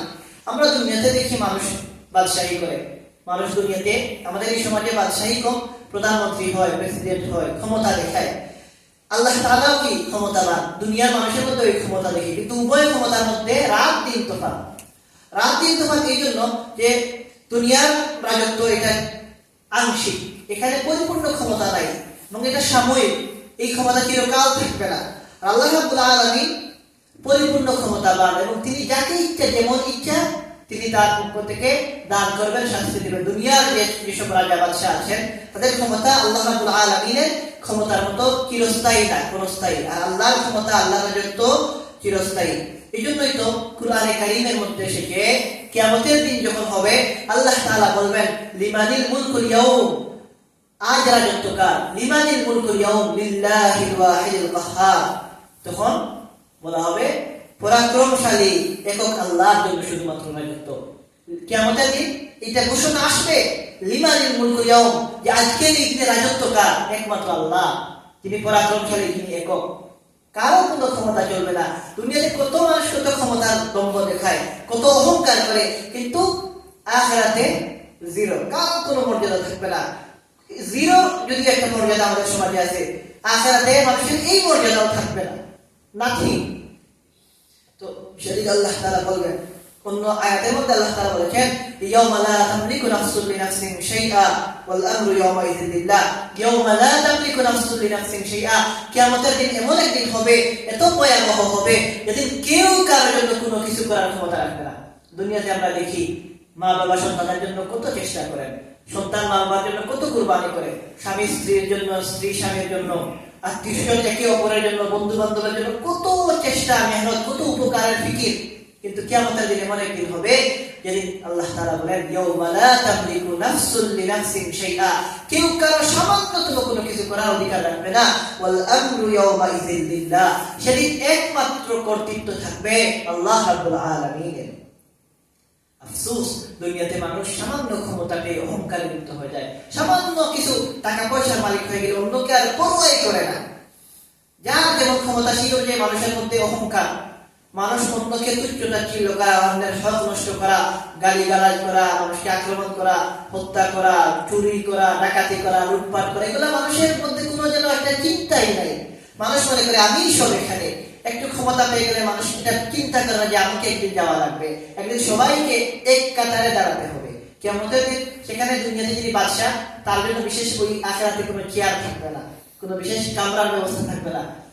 বরং দুনিয়াতে আল্লাহর যারা প্রিয় থাকবেন তাদের মর্যাদা ভালো থাকবে, উর্জের থাকবে। যারা আল্লাহ নাফরমানি করবে, দুনিয়াতে যতই পয়সাওয়ালা হন, যতই ক্ষমতার মালিক হন, সেটির কোনো মর্যাদা থাকবে না। কিন্তু দুনিয়ার বুকে থাকা অবস্থায় আমরা এটা বুঝি না, আমরা এটা চিন্তা করি না বলেই আমরা কি করি, অহংকার করি। অথচ অহংকার এটা হারাম, অহংকার এটা হারাম। কোনো মানুষের কিন্তু অহংকার করার সুযোগ নাই। অহংকার একমাত্র আল্লাহ রাব্বুল আলামিন করতে পারেন। হাদিসে কুদসির মধ্যে এসেছে আল কিবরিয়া ওয়া রিদাই, আল্লাহ তাআলা বলেন যে অহংকার হচ্ছে আমার চাদর। অহংকার যে করা এটা মানুষের দ্বারা করার কোনো সুযোগই নাই। আপনি কিভাবে অহংকার করব? আমরা অহংকার করার কোনো ক্ষমতাই রাখি না। অহংকার করবেন কে? আল্লাহ রাব্বুল আলামিন, যিনি রাজা বিরাট, সব কিছুর মালিক, যিনি সব কিছু সৃষ্টি করেছেন, যা কোনো তুলনা নেই, যিনি আদি থেকে আছেন, অনন্ত পর্যন্ত থাকবেন, তিনি না অহংকার করবেন, তিনি যা ইচ্ছে তাই করবেন। আমরা সাধারণ মানুষ, এক ফুটা ময়লা পানি থেকে আমাদের জন্ম, আর যখন মারা যাবো, কবরে যাব, তখন এগুলা হাড় পচে বলে নিঃশেষ হয়ে যাবে। আমাদের তো আর কি আছে? আরবি ভাষায় এটাকে চমৎকার ভাবে বলা হয় যে আউয়ালুকা নুতফা ওয়া আখিরুকা কিফা ওয়া তাহমিলু বাইনা যালিকা কাসীরা, যে আমাদের শুরু, আমাদের পরিচয় কি? ভাইয়া, আমাদের পরিচয় কি? আমাদের শুরু এক ফুটা নুতফা থেকে, এমন এক পানি থেকে যেটা নাপাক, কাপড়ে রাখলে আমরা সাথে সাথে দৌত করতে চেষ্টা করি। এরকমই তো এই নুতফা থেকে আমাদের সৃষ্টি। আর আউয়ালুকা নুতফা ওয়া আখিরুকা কিফা, যখন আমরা মারা যাই, তখন মারা যাওয়ার পরে কবর একটু 2 দিন 3 দিন পরে যদি কোনো কারণে কবর উন্মোচিত হয়ে যায়, দুর্গন্ধ বের হয়, কবরের মধ্যে আস্তে আস্তে পচে গলে হাড়গুলা নিঃশেষ হয়ে যায়। আর মধ্যখানে যে আমরা দুনিয়াতে থাকি, এখানে যে খুব ভালো থাকি এমন না। ও তাহমিলু বাইনা যালিকা কাসীরা, প্রস্রাব পায়খানাগুলো আমাদের পেটে নিয়ে চলতে হয়। কোনো মানুষ আপনি পাবেন না যে বলবে যে প্রস্রাব পায়খানা ভালো। মানুষ কত সুন্দর হয়ে চলে, সুন্দর পোশাক পরে, সুগন্ধি ব্যবহার করে চলে, সাত সকলের সাথে চলে, একটু দুর্গন্ধ দেখে নাক ছিটকায়, কিন্তু প্রত্যেকটা মানুষের পেটের মধ্যে প্রস্রাব পায়খানা আছে। কোনো মানুষ এটা বলতে পারবে না যে আমি পরিষ্কার মানুষ, আমি প্রস্রাব পায়খানা রাখবো না, বলতে পারবে? বলেন, কোনো মানুষ কি পারবে এটা বলতে? আমাদের এই ক্ষমতা নাই। আমরা এই পরিমাণ দুর্বল, তুচ্ছ প্রাণী যে আমাদের দুনিয়ার জিন্দেগি শুরু হয় নুতফা দ্বারা, শেষ হবে পচে গলে যাওয়ার দ্বারা, আর মধ্যখানের এই জিন্দেগিতে চাইলে আমরা প্রস্রাব পায়খানার মতো এই খারাপ জিনিস আমাদের শরীর থেকে আলাদা করতে পারবো। এই তো আমাদের পরিচয়। এই পরিচয় নিয়ে আমরা কিভাবে অহংকার করতে পারি? যেন হাদিসে এসেছে আল কিবরিয়া ওয়া রিদাই, অহংকার হচ্ছে আমার চাদর। এই অহংকার আমাদের করার কোনো ক্ষমতা নেই। যারা অহংকার করবেন, আল্লাহ তাআলার দরবারে দাঁড়াতে হবে এবং বিচার হবে। অহংকার করা হারাম। যাই হোক, এখানে বড় চমৎকার একটা আলোচনা আমাদের সামনে রয়েছে। এটা হচ্ছে এই আয়াত, যেটা মালিক ইয়াউমিদ্দিন, আমরা এইভাবে পড়ি, কিন্তু আগে বলেছি যে এই আয়াতটা 2 ভাবে পড়া যায়, এই অংশটা, এবং 2টাই শুদ্ধ। মালিক ইয়াউমিদ্দিন, মালিক ইয়াউমিদ্দিন, যে কোনোটা পড়লে শুদ্ধ হবে, কোনো অসুবিধা নেই। বাকি 2টা 2 ভাবে পড়লে অর্থের মধ্যে কি হয়? পার্থক্য হয়। মালিক ইয়াউমিদ্দিন পড়লে হয় কিয়ামতের দিনের মালিক, মালিক ইয়াউমিদ্দিন পড়লে হয় কিয়ামতের দিনের বাদশা। দেখেন, এটা কুরআনে কারীমের সৌন্দর্য এবং কুরআনে কারীমের মাহাত্ম্য। যে আল্লাহ তাআলা এমন এক কিতাব আমাদেরকে দিয়েছেন যে কিতাবের এক একটা শব্দের মধ্যে ইলমের খাজানা ভান্ডার। এই একটা শব্দ নিয়ে উলামায়ে কেরাম লম্বা আলোচনা করেছেন যে এই শব্দটা দুইটাই সঠিক, কিন্তু কোনটা বেশি সুন্দর, কোনটা বেশি ভালো। এমন না যে দুইটার মধ্যে কি আছে, পার্থক্য আছে বা কোন একটা ভুল একটা শুদ্ধ, এমন না। দুইটাই শুদ্ধ, কিন্তু শুদ্ধ হওয়ার পরেও উলামায়ে কেরাম আলোচনা করেছেন এই বিষয়ে যে কোনটা অগ্রাধিকার প্রাপ্ত, কোনটা পড়া বেশি ভালো।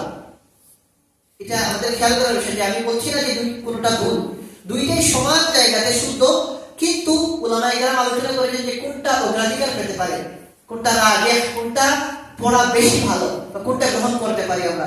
এক্ষেত্রে উলামায়ে কেরাম উভয়টা সম্পর্কে আলোচনা করেছেন। একদল বলেন যে মালিক ইয়াউমিদ্দিন পড়া ভালো, আর একদল বলেন মালিক ইয়াউমিদ্দিন পড়া ভালো। বাকি যে কেউ যেটাই পড়ে না কেন উভয়টা শুদ্ধ এবং সওয়াব হবে উভয়টার ক্ষেত্রে। এখন যারা বলেন মালিক ইয়াউমিদ্দিন পড়া ভালো, তারা এই কথার সম্পর্কে কিছু যুক্তি দেন। আবার যারা বলেন মালিক ইয়াউমিদ্দিন লম্বা করে, তারাও তাদের কথা সম্পর্কে কিছু যুক্তি দেন। এই যুক্তিগুলা দেখলে আমরা বুঝতে পারবো যে কোরআন কত ব্যাপক একটা কিতাব, উলামায়ে কেরাম কত ফিকির করেছে কোরআনের উপর। যারা বলেন মালিক ইয়াউমিদ্দিন অর্থাৎ একটু খাটো করে শর্ট করে যেটা পড়া হয়, এটা পড়া উত্তম, বা এটা পড়ার মধ্যে উপকার বা ফায়দা বেশি, বা এটাকে অগ্রাধিকার দেওয়া যায়, যারা বলেন তাদের যুক্তি হচ্ছে যে দেখেন মালিক ইয়াউমিদ্দিনের অর্থ হচ্ছে আল্লাহ তাআলা কিয়ামতের দিনের বাদশা। আর বাদশাহীর মধ্যে যে মর্যাদা আর যে সম্মান, সেটা কোনো কিছুর মালিক হওয়ার মধ্যে নাই। বাদশার যে মর্যাদা, বাদশার যে সম্মান, এটা আলাদা। বাদশাকে সবাই আলাদা চোখে দেখে। বাদশার যে সম্মান হয়, বাদশার যে ক্ষমতা হয়, এটা সাধারণ কোনো কিছুর মালিক হওয়ার মধ্যে পাওয়া যায় না। এই জন্য মালিক তো অনেকেই হতে পারেন, বাদশা তো সবাই হতে পারেন না। বাদশা কেউ কেউ হন, মালিক তো যে কোনো কিছুর মালিক। আমি যদি 5 টাকার মালিক হই, এটাও আমি মালিক। কেউ যদি 500 কোটি টাকার মালিক হয়, সেও মালিক। সে প্রত্যেকেই বলতে পারে যে আমি আমার জায়গায় আমার যে সম্পদ আছে আমি ওইটার মালিক, কিন্তু যে কেউ বলতে পারবে না আমি বাদশা। বাদশার নির্দিষ্ট কিছু মানুষ হন যাদেরকে বাছাই করা হয়। এই হিসেবে মালিক ইয়াউমিদ্দিন এটা সুন্দর হয়, কারণ আল্লাহ তাআলা কিয়ামতের দিনের বাদশা। দ্বিতীয় বলা হয় যে বাদশার হুকুম আমভাবে সবার উপর কার্যকর হয়। বাদশা যদি কোনো আইন প্রণয়ন করেন, এটা সবার মানতে বাধ্য, সবাই মানতে হবে। কিন্তু মালিক, ধরেন একজন দোকানদার, তিনি যদি কোনো নিয়ম করেন যে আমার দোকান 9টায় খুলবে, এই নিয়মটা কার্যকর হবে শুধু তার কর্মচারীদের উপর। এটাই তো। কেউ যদি 10টা দোকানের মালিক হন, আর তিনি যদি নিয়ম করেন যে আমার দোকানের জিনিস এই দামে বিক্রি হবে, এই নিয়মটা কার্যকর হবে তার ওই দোকানের মধ্যে।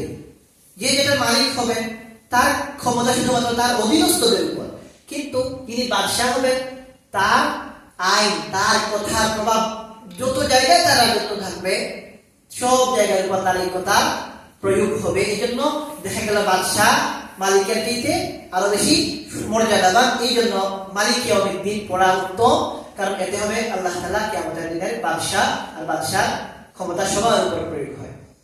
3 নম্বর ব্যাখ্যা এটা তারা করেন যে বাদশাকে মানা সবার জন্য ওয়াজিব। যদি বাদশাকে মানা না হয়, রাষ্ট্রদ্রোহিতার আইনে শাস্তি হবে। প্রধানমন্ত্রীর বিরুদ্ধে গেলে কি হয়? জেলে যাওয়া লাগে। বাদশার বিরুদ্ধে গেলে শাস্তি পাওয়া লাগে। কিন্তু যদি মালিকের কথা মানা না হয়, তখন এক্ষেত্রে এই পরিমাণ শাস্তি পাওয়া লাগে না, শাস্তিটা কম হয়। অথবা বাদশার ক্ষেত্রে দেখা যায় যে যে কেউ বাদশার বিরোধিতা করবে শাস্তি পাবে। আর মালিককে, দোকানের মালিক বলেন, ব্যবসার মালিক বলেন, যে কোনো কিছুর মালিক বলেন, তার বিরুদ্ধে যদি যায়, তার কর্মচারীরা যদি তার বিরুদ্ধে যায়, তখন তাদের শাস্তি হতে পারে চাকরি থেকে বের করে দেওয়া, কিংবা 2-1টা চোর থাপ্পড় মারা, এগুলোই তো। এর কিন্তু বেশি কিছু হবে না। এবং মনে করেন একজন দোকানদার, তার দোকানে গিয়ে কোনো একজন কাস্টমার যিনি মালিকের বিরুদ্ধে কথা বলে আসবেন যে এই দোকানের মালিক ভালো না, এই কথার কারণে কাস্টমারকে কি করা যাবে না? শাস্তি দেওয়া যাবে না, কারণ সে তার স্বাধীন।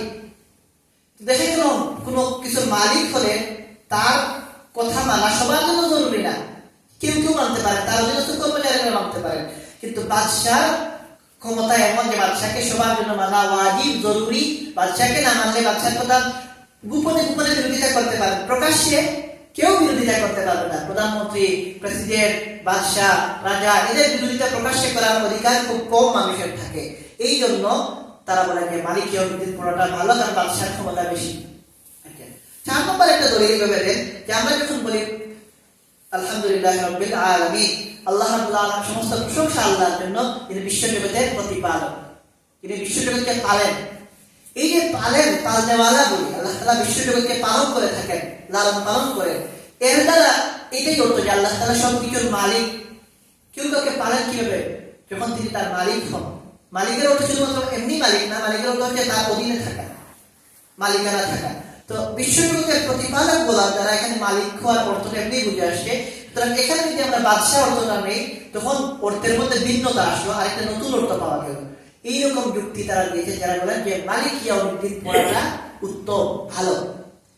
এর বিপরীতে যারা আমরা যে কেরাতটা পড়ে থাকি যে মালিক ইয়াউমিদ্দিন, আচ্ছা এখানে আরেকটা কথা তারা বলেন দেখেন যে সূরা নাস কোরআনে কারীমের সর্বশেষ সূরা, এটা তো এই সূরা যখন আমরা তেলাওয়াত করি, আমরা পড়ি কুল আউযু বিরাব্বিন নাস মালিকিন নাস, এখানে আমরা কি পড়ি না মালিকিন নাস পড়ি না, মালিকিন নাস পড়ি শর্ট করে। এখন তারা এটাও বলেন যে দেখেন কোরআনের প্রথম সূরা, এখানে যদি আমরা মালিক ইয়াউমিদ্দিন পড়ি, আর শেষ সূরার মধ্যে তো মালিকিন নাস, এখানে তো পড়তেই হবে, এখানে বদলানোর সুযোগ নাই। তখন দুইটার মধ্যে একটা সুন্দর সম্পর্ক তৈরি হয় যে কোরআনের প্রথম সূরার মধ্যে কি হয় মালিক, আর শেষ সূরার মধ্যেও মালিক। দুই জায়গাতেই একই জাতীয় একটা চমৎকার একটা কম্বিনেশন তৈরি হয় যে প্রথম সূরার মধ্যে যেটা এসেছে শেষ সূরার মধ্যেও একই শব্দ এসেছে। এরকম তারা আরো কিছু যুক্তি দেন এবং বলে যে মালিক পড়াটা উত্তম। তো এর বিপরীতে আমরা তো পড়ে থাকি কোনটা? আমরা সবাই পড়ে থাকি মালিক ইয়াউমিদ্দিন। আমি আবারও বলছি যে দুইটা পড়াই শুদ্ধ, কিন্তু কোনটা পড়লে বেশি ভালো? তো যারা বলেন যে মালিক ইয়াউমিদ্দিন পড়া উত্তম, অগ্রাধিকার করত, তারা আরো ভিন্ন কিছু দলিল দিয়ে যুক্তি দেন। তাদের কথাগুলো শুনি। তারা বলেন দেখেন যে বাদশাহী যেটা, রাজত্ব যেটা, এটা শুধু মানুষের মধ্যে চলে। আপনি পশুদের মধ্যে কোনো বাদশাহী পাবেন না, পশুদের মধ্যে কোনো বাদশাহী নাই। পশুরা স্বাধীন, যেটা এমনি আমরা গল্পের মধ্যে পেয়ে থাকি, বনের রাজা, জঙ্গলের রাজা, এগুলো একটা কথার কথা। বাস্তবে পশুদের মধ্যে কি নাই? কোনো বাদশাহী নাই। অন্যান্য সৃষ্টিজীবের মধ্যে কোনো বাদশাহী নাই, সবাই স্বাধীন।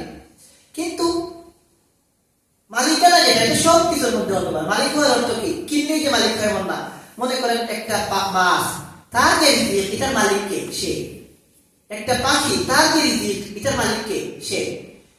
তো বাদশাহী নির্দিষ্ট শুধু মানুষের মধ্যে, আর মালিকানা এটা সবার মধ্যে পাওয়া যায়, ব্যাপক।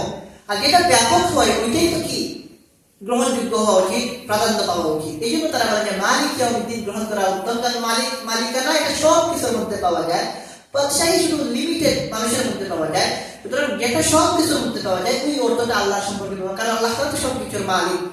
আল্লাহ তাআলা বাদশাহী শুধু মানুষের ক্ষেত্রে খাটে, আর মালিকানা সব কিছুর ক্ষেত্রে প্রযোজ্য হয়, সব কিছুর উপর কর্তৃত্ব পাওয়া যায়। তো সুতরাং মালিক ইয়াউমিদ্দিন এটা অগ্রাধিকার পাওয়া উচিত। দ্বিতীয় হচ্ছে দেখেন তাদেরও বড় বড় সুন্দর সুন্দর যুক্তি আছে যারা মালিক ইয়াউমিদ্দিন বলেন। দ্বিতীয় বিষয় হচ্ছে যে মালিক যিনি হন, কোনো কিছুর যিনি মালিক হন, তিনি তার অধীনস্থ বস্তুকে বিক্রি করতে পারেন। আগেই বলেছি যে যিনি মালিক, আমি যদি একটা মোবাইলের মালিক হই, আমি আমার মোবাইল বিক্রি করতে পারবো। আমি যদি দোকানের মালিক হই, আমি আমার দোকান বিক্রি করতে পারবো। ব্যবসার মালিক হলে ব্যবসার এই প্রতিষ্ঠান বিক্রি করতে পারবো। কিন্তু বাদশাহ দেশের উপরে ক্ষমতা রাখলেও কোনো বাদশাহ তার জনগণকে বিক্রি করতে পারবে না, এটা কোনো আইনে কার্যকর হয় না। কোনো ইতিহাসে পাওয়া যায় না যে বাদশাহ কি করবেন, তার জনগণকে বিক্রি করে দিবেন। ন্যায়সঙ্গতভাবে এটা বিক্রির সুযোগ নাই, না আছে নাই। কিন্তু মালিকানা থাকলে, এক সময় দাস দাসীর প্রথা ছিল, তো যারা দাস দাসী হতেন, মালিক তার দাস দাসীদেরকে বিক্রি করতে পারতেন তো বৈধভাবে। এখন তো এটা নাই। আর বস্তুর ক্ষেত্রে তো এখনকার সমাজে আমরা দেখি যে আমি মালিক হলে আমার যে কোনো জিনিস বিক্রি করতে পারবো। তো দেখা গেল যে মালিক হওয়ার মধ্যে ক্ষমতা বেশি। বাদশাহ তো তার অধীনস্থ জিনিসদেরকে বিক্রি করারই ক্ষমতা রাখেন না, তার অধীনস্থ নাগরিকদের তিনি বিক্রি করতে পারবেন না। মালিক তার বস্তু, অধীনস্থ বস্তুকে বিক্রি করতে পারবে। 3 নম্বর হচ্ছে যে যদি কোনো মানুষ কোনো কিছুর মালিক হন, যেমন একজন মানুষ তার গোলাম বান্দি রয়েছে, এই গোলাম বান্দির উপর তার মালিকের খেদমত করা ওয়াজিব। খেদমত হচ্ছে তিনি যে হুকুম করবেন ওইটা মানা ওয়াজিব। এই ক্ষেত্রে আমরা যদি দেখি কোন রাষ্ট্রের জনগণের জন্য বাদশাহ ব্যক্তিগত খেদমত করা জরুরি না। কোন বাদশার ঘরে গিয়ে বাদশাকে রান্না বান্না করে দেওয়া, বাদশার কাপড় দৌত করে দেওয়া, বাদশার জন্য ব্যবসা বাণিজ্য করে, এগুলো কি না? কোনো বাদশার নাগরিকের জন্য এটা জরুরি না, না জরুরি। কোনো প্রধানমন্ত্রী যদি জনগণকে, এটা কোনো সভ্য সমাজে এটা চলে না যে বাদশাহ, কোনো প্রেসিডেন্ট, কোনো প্রধানমন্ত্রী জনগণকে বলবেন যে তোমরা প্রত্যেকদিন এসে বাড়ি বাড়ি করে আমার খেদমত করে যাবে, এটা বলতে পারবেন না। এক্ষেত্রে সবাই যা যার নিজস্ব স্বাধীন। কিন্তু কোনো মালিক তার অধীনস্থ গোলাম বান্দীদেরকে বলতে পারবে যে আমার খেদমত করে, এবং এই গোলাম এবং বান্দী খেদমত করতে বাধ্য, করতেই হবে, না করলে কি হবে? গুনাহ হবে এবং মালিক শাস্তি দিতে পারেন। বুঝা গেল মালিকের ক্ষমতা বেশি এক্ষেত্রে বাদশার চাইতে। এরপরে দেখেন, একজন মালিক যদি থাকেন, তার অধীনে যারা থাকবেন, তিনি যে কোনো জিনিস করতে পারবেন না মালিকের অনুমতি ছাড়া। গোলাম মালিকের অনুমতি ছাড়া কিছুই করতে পারে না, কোনো জিনিস বিক্রি করতে পারে না, নিজের কাজ নিজে করতে পারে না, মালিক যেটা বলবেন ওইটাই করতে হবে। কিন্তু একজন বাদশার অধীনে যেসব জনগণ থাকবেন, তার নিজের কাজ নিজে করতে তিনি পারেন, স্বাধীন। অর্থাৎ আরো ব্যাংকে বলি যে একজন মালিক যদি থাকেন, যিনি মালিক, তার যদি গোলাম থাকে, এই গোলাম নিজে নিজে, মালিক যদি অনুমতি না দেন যে তুমি ব্যবসা করতে পারবে, এই গোলাম ব্যবসা করতে পারবে না। মালিক যদি অনুমতি না দেন যে তুমি কাজ করতে পারবে, এই গোলাম কাজ করতে পারবে না। সে মালিকের প্রত্যেকটা কথা মানতে বাধ্য। কিন্তু কোন দেশে এটা পাবেন না যে বাদশার অনুমতি ছাড়া কেউ ভাত খেতে পারবে না, বাদশার অনুমতি ছাড়া কেউ ব্যবসা করতে পারবে না, বাদশার অনুমতি ছাড়া ঘর থেকে বের হতে পারবে না, এরকম কোনো আইন নাই। রাষ্ট্রীয় আইন প্রয়োগ হয় ভিন্ন কথা, কিন্তু ব্যক্তিগত যে অধিকার, এক্ষেত্রে বাদশার কোনো অধিকার জনগণের উপর হয় না, প্রযোজ্য হয় না। কিন্তু মালিকের তার ক্ষমতা, তার হুকুম, এটা তার অধীনস্থদের উপর প্রয়োগ হয়। এই জন্য এখানে দেখা গেল যে মালিকের ক্ষমতাটা বেশি। আরেকটা গুরুত্বপূর্ণ পয়েন্ট এখানে দেখেন, একজন গোলামের তার মালিকের সাথে সম্পর্ক হয় দয়া এবং মায়া, রহম এবং করমের। অপরদিকে বাদশাহ তার জনগণের সাথে সম্পর্ক হয় আদল এবং ইনসাফের। অর্থাৎ দেশের কোনো জনগণ, কোনো জনতা যদি অন্যায় করে বা ভালো কাজ করে, এখানে বাদশাহ কেউ যদি ঘুষ করে, বাদশাহ দরবারে বিচার যায়, বাদশাহ এখানে ইনসাফ করবেন, আদল করবেন। এখানে বাদশাহ এটা হবে না যে একজন মানুষ মনে করেন, উদাহরণ দিই, একজন মানুষ, আমাদের এই সমাজে যেমন হয় না বাদশাহ দরবারে যাওয়া হয় না, আগে এক সময় ছিল যে কোনো বিচার বাদশাহ দরবারে যাওয়া হতো।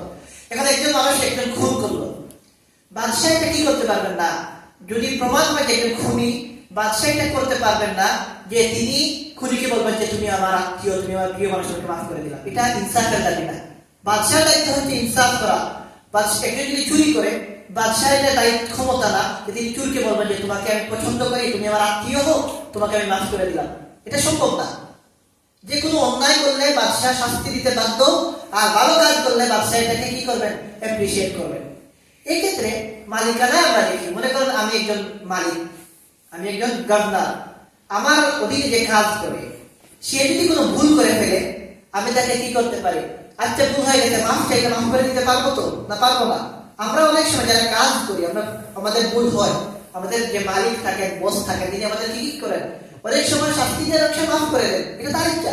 মনে করেন একজন দোকানের কর্মচারী, সেই দোকানের কোনো জিনিস কি করে ফেললো, কোনো কারণবশত নষ্ট করে ফেললো, মালিক চাইলে তার কাছ থেকে, তার বেতন থেকে কেটে নিতে পারেন, কিংবা তাকে চাকরি থেকে বের করে দিতে পারে, অথবা বলতে পারেন যে তোমাকে মাফ করে দিল না, আগামী এটা করো না। এটা মালিকের কি আছে?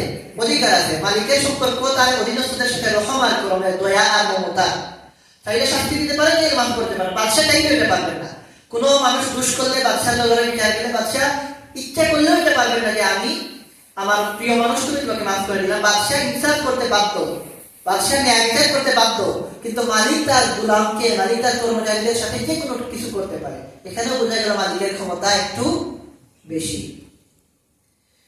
আরেকটা দেখেন, বাদশার মধ্যে একটা হাইবত থাকে, একটা ভাব গম্ভীর্য থাকে। বাদশাহ কি করতে পারেন না? জনগণের সাথে খোলামেলা হতে পারবেন না, ইচ্ছা মতো চলতে পারবেন না, হাসি খুশি এইরকম সম্পর্ক করতে পারবেন। বাদশাহ একটা অবস্থান নিয়ে চলতে হয়। কিন্তু মালিক, তার মধ্যে মায়া, মমতা, দয়া থাকে। বাদশাহ যেমন নিজেকে একটা আলাদা রেখে চলে, মালিক এভাবে পারেন না। বরং মালিক কি হয়? তার কর্মচারীদের সাথে ঘনিষ্ঠ হতে পারে। মালিক চাইলে তা কি করতে পারেন? কর্মচারীদের সাথে একই জায়গায় বসে একই প্লেটে খাবার খেতে পারেন, একই সাথে চলতে পারেন।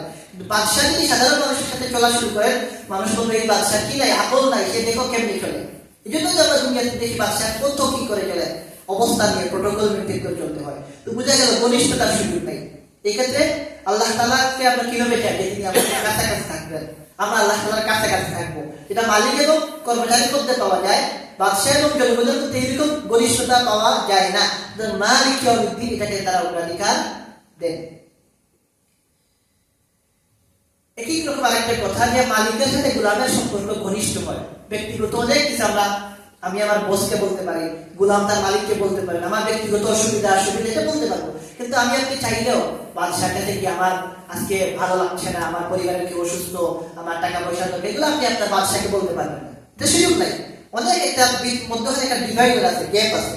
সুতরাং বুঝা গেল মালিকের সাথে মামলুকের বা গোলামের যে সম্পর্ক, মালিকের সাথে কর্মচারীর যে সম্পর্কের যে ঘনিষ্ঠতা, যে অবস্থা, এটা বাদশার সাথে জনগণের সম্পর্কে না। বাদশা এবং জনগণের সম্পর্কের মধ্যে একটা গ্যাপ আছে, দূরত্ব আছে। এবং একটা কথা আগেও আমরা জেনেছি, আরবি ভাষার নিয়ম হচ্ছে কাসরাতুল মাবানি তাদুল্লু আলা কাসরাতিল মাআনি। যদি কি হয়, হরফ বেশি হয়, এক্ষেত্রে অর্থ বেশি হয়। এবং কুরআনে কারীম সম্পর্কে আমরা এটাও তো জানি যে কুরআনে কারীমের প্রত্যেকটা হরফের বিনিময়ে আল্লাহ রাব্বুল আলামিন 10টা করে নেকি দেন। এখন মালিক ইয়াউমিদ্দিনের মধ্যে 4টা হরফ পাওয়া যায়, আর মালিক ইয়াউমিদ্দিনের মধ্যে মালিকের মধ্যে 3টা হরফ পাওয়া যায়। আমরা যদি মালিক ইয়াউমিদ্দিন পড়ি, হাদিসের ভাষ্য অনুযায়ী মালিক শব্দের মধ্যে 4টা হরফ রয়েছে, সুতরাং এখানে নেকি হবে 40টা। আর মালিক পড়লে 3টা হরফ রয়েছে, এখানে নেকি হবে 30টা। সুতরাং এই ক্ষেত্রে মালিক পড়ার মধ্যে আমাদের ফায়দা বেশি, নাকি মালিক পড়ার মধ্যে আমাদের ব্যক্তিগত ফায়দা বেশি, 10টা নাকি আপনি বেশি পাবেন।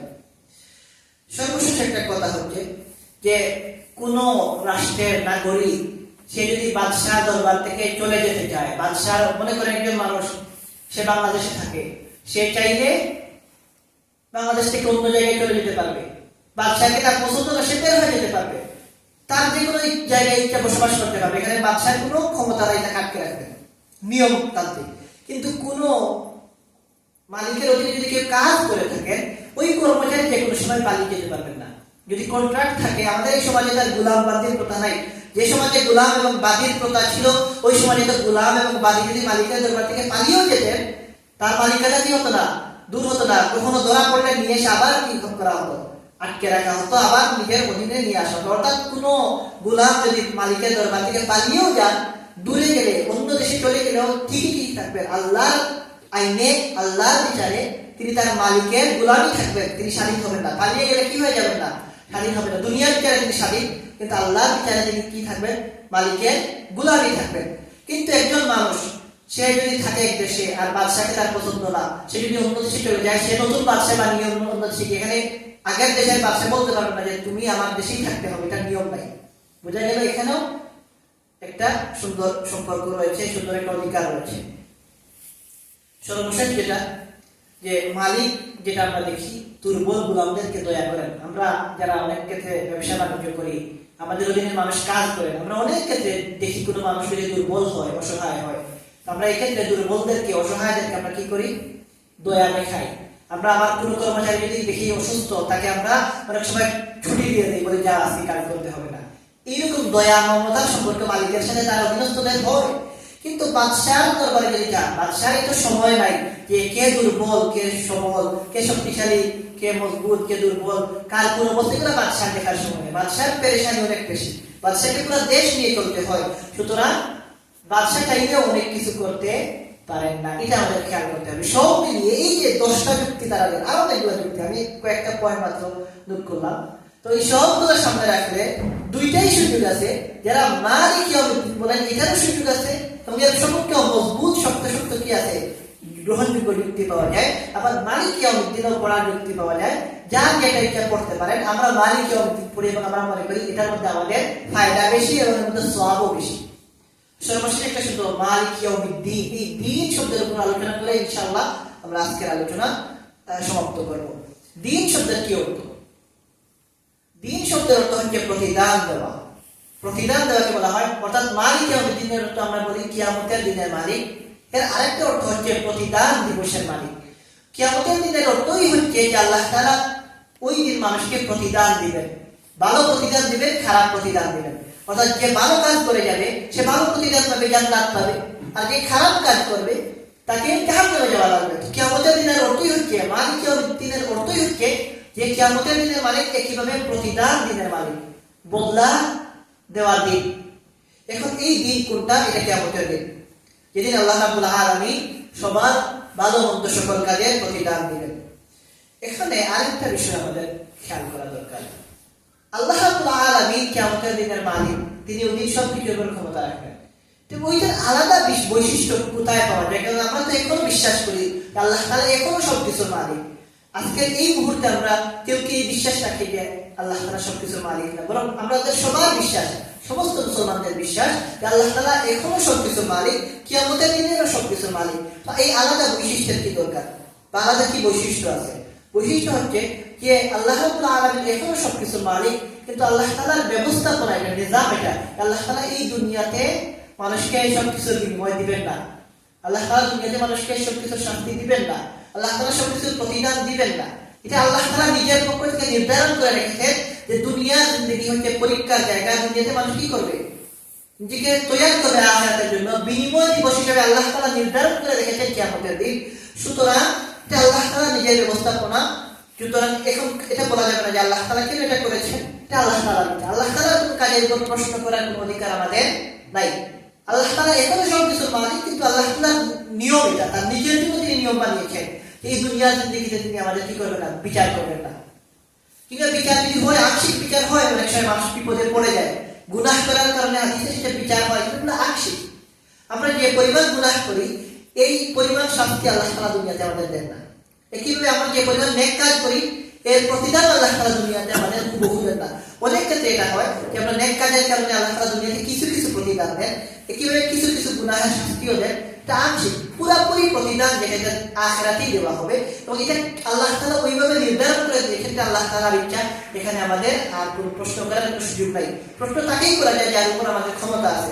আল্লাহ তাআলার ক্ষমতা আমাদের উপর আছে, আমাদের কোনো ক্ষমতা আল্লাহ তাআলার উপর নাই।